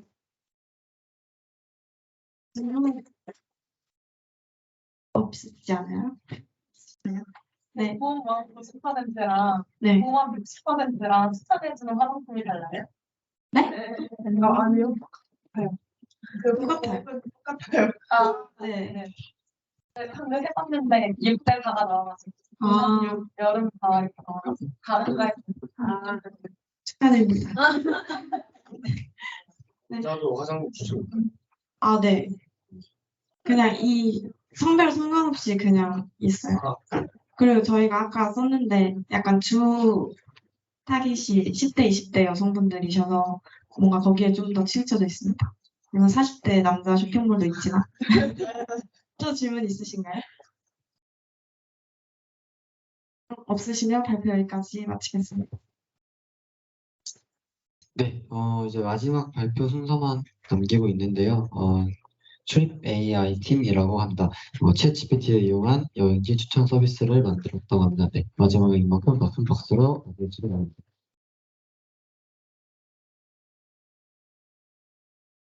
네, 안녕하세요. 저희는 이제 챗GPT를 활용해서 그 여행지 추천해주는 서비스를 만든 레전드 나인 팀의 발표를 맡은 이기문입니다. 저희 발표 순서는 이제 메이크스데이 시작하기 전에 활동 목표로 했던 것과 이제 저희가 만든 서비스인 트립 AI 소개하고 직접 사용해 볼 거고 그 다음에 저희 서비스에서 아쉬웠던 점이 있어서 개선할 점에 대해서 소개하고 메이커스데이 활동 마치면서 이제 느낀 점에 대해서 설명하도록 하겠습니다.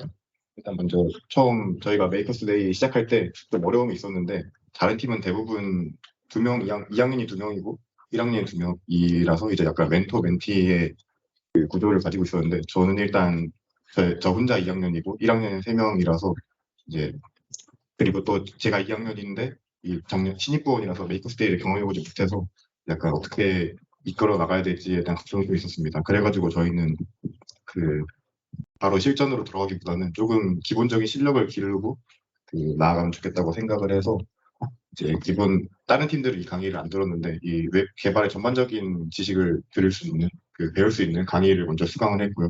그 이후에 이제 챗GPT API나 각종 배포를 할 수 있는 그런 실전 강의를 수강하였습니다.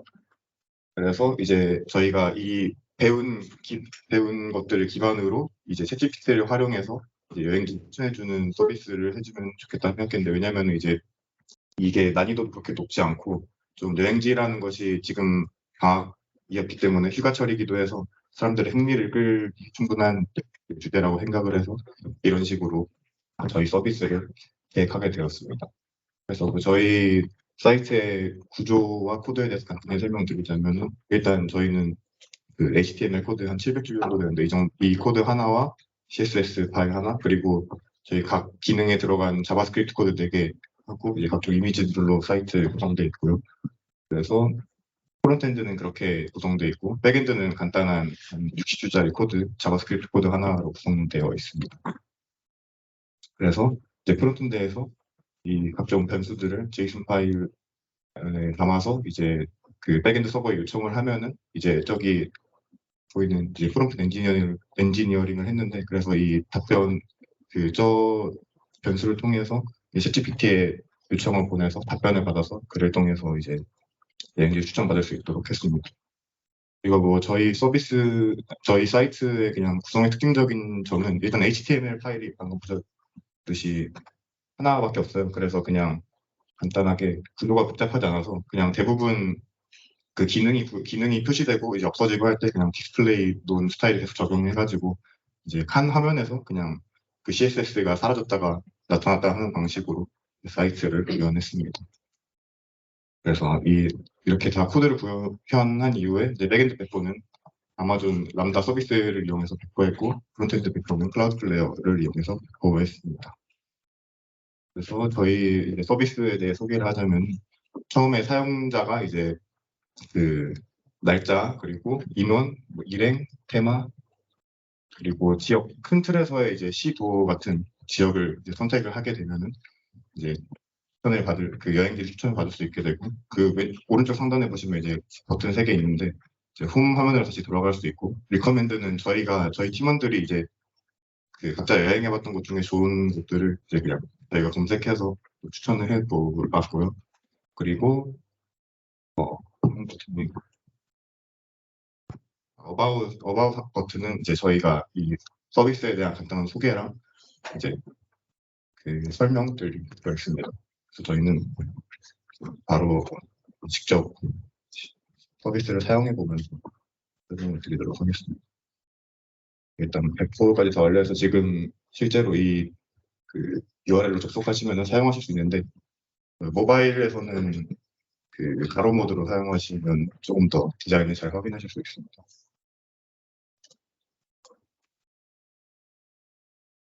그래서 일단 초기 화면에서는 이렇게 이 트립 AI 누르면 계속 다시 리프레시돼서 초기 화면으로 돌아갈 수 있고요.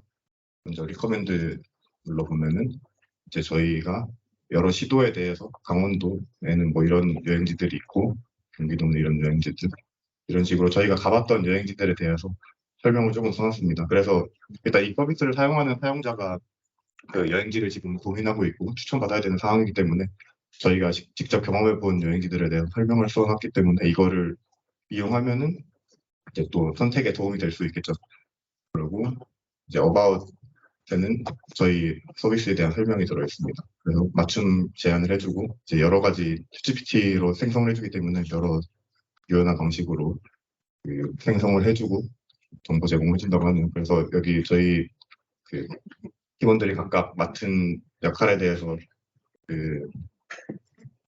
또 밑에 표시를 해봤고 이제 저희 백병준 팀원 동생이 또 자바스크립트 잘 해가지고 조금 도움을 받았습니다. 그래서 이게 좀 넣었고요. 이거는 그 챗GPT가 이용되지 않는 그냥 저희가 해본 그 정도 것들이고 이제 실제로 사용해 보도록 하겠습니다. 포토챗을 누르면 이제 아까 봤던 초기 화면으로 들어갈 수가 있어요. 그래서 여기서 출발 날짜를 오늘로 해보고요. 메이커스 데이도 끝났으니까 내일 가고 싶다 해서 이제 뭐 3박 4일 정도를 해보겠습니다. 저희 팀원들이랑 같이 가면 좋겠죠. 뭐 친구로 선택해보고 테마는 여러 가지 테마가 있는데 근데 테마까지는 저희가 프롬프트 엔지니어링을 했을 때 그렇게 잘 반영되진 않았지만 문화로 강원도 이제 이 강원도로 클릭을 해보면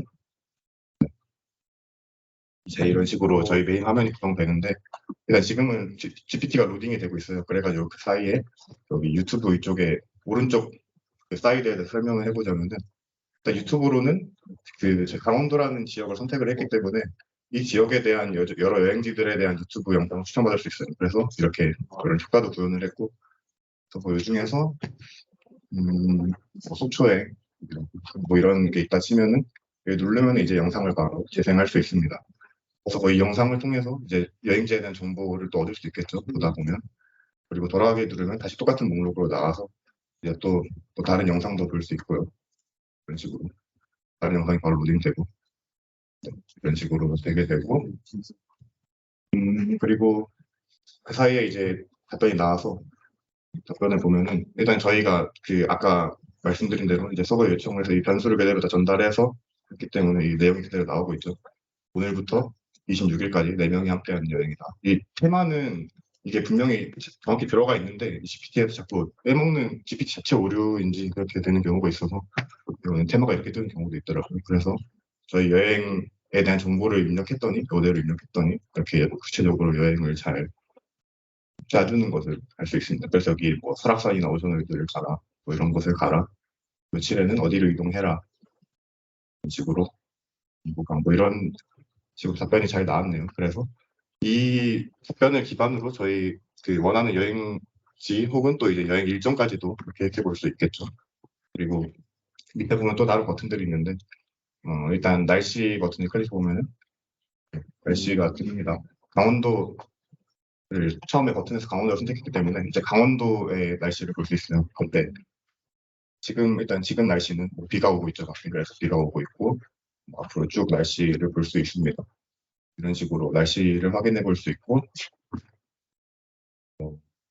지도를 확인해 보면 지도에는 이건 그냥 카카오맵에 강원도 여행지라는 그 검색어를 넣은 지도인데 어쨌든 이런 식으로 지도를 보면은 이제 뭐 지리적으로 가까운 여행지들이 한 번에 보이기 때문에 이런 춘천의 이 주변의 여행지들을 그 동선을 계획해도 되겠구나라고 생각할 수도 있고 혹은 여기서 뭐 남미성 같은 곳을 뭐 홈페이지를 눌러보면은 이제 새로운 페이지에 연결이 되겠죠. 그래서 이 사이트에서 이제 직접 그 여행지에 대한 또 정보를 얻을 수도 있고 아니면 여기에 나온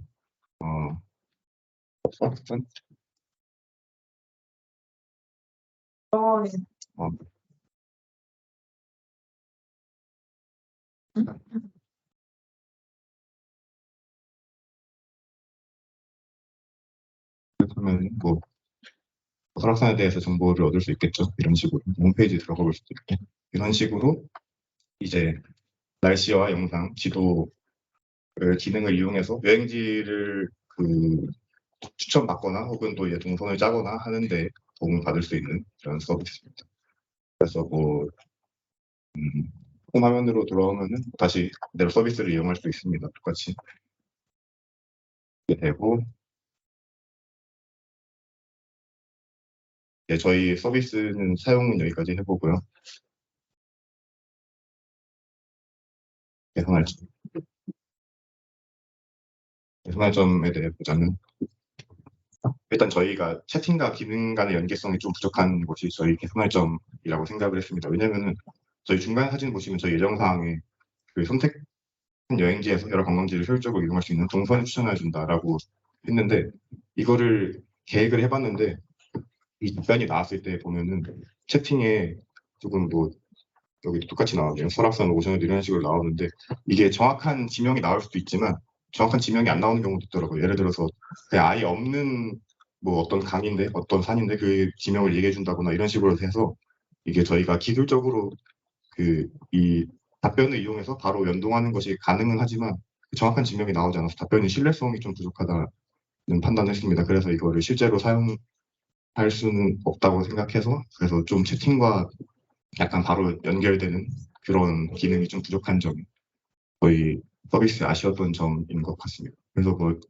이 유튜브 같은 경우에도 이 그냥 강원도 여행지라는 이 그 키워드에 대해서 그냥 검색해 주는 것일 뿐이 채팅과 바로 연결되거나 이 사용자가 어떤 채팅을 보냈을 때 답변이 바로 그 답변에 특화돼서 또 서비스가 또 그 추가적으로 이어지지 않는 점이 저희 좀 아쉬운 점이었다고 생각이 듭니다. 그래서 마지막으로 느낀 점은 그냥 다 글밖에 없는데 저 그냥 처음엔 다들 걱정 많이 했는데 이제 저희 서비스도 잘 구현된 것 같고 이제 또 공부도 많이 해서 좀 스스로 실력도 는 것 같아서 다들 뿌듯함을 느끼고 있는 것 같습니다. 이상으로 발표 마치겠습니다. 감사합니다.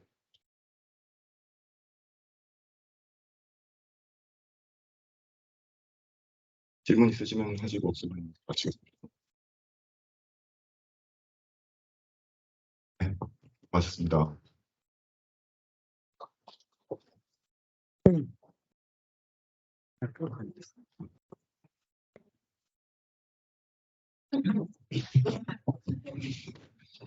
네, 이제 마무리 멘트만 하고 네, 시정 발표 모두 마치도록 하겠습니다. 7팀의 소중하고 열정적인 발표 정말 잘 들었습니다. 8주 동안 프로젝트를 진행하면서 얻어가는 것들이 정말 많았을 것이라고 생각합니다. 누군가는 전공과 관련된 첫 팀플을 하면서 전공에 대해 많은 것들을 느끼게 된 계기가, 누군가는 새로운 분야에 도전하면서 흥미가 생겼을 것이라고 생각합니다. 만족스러운 결과가 나오지 않았더라도 노력하는 과정 속에서 많은 것들을 느끼고 배웠으리라 생각합니다. 혼자가 아니기에 함께했기에 더 오래오래 기억에 남을 것 같습니다. 긴 시간 동안 정말 고생 많았고 앞으로 이 학기에도 더 좋은 스터디로 찾아뵙겠습니다. 지금까지 고생하셨습니다. 감사합니다.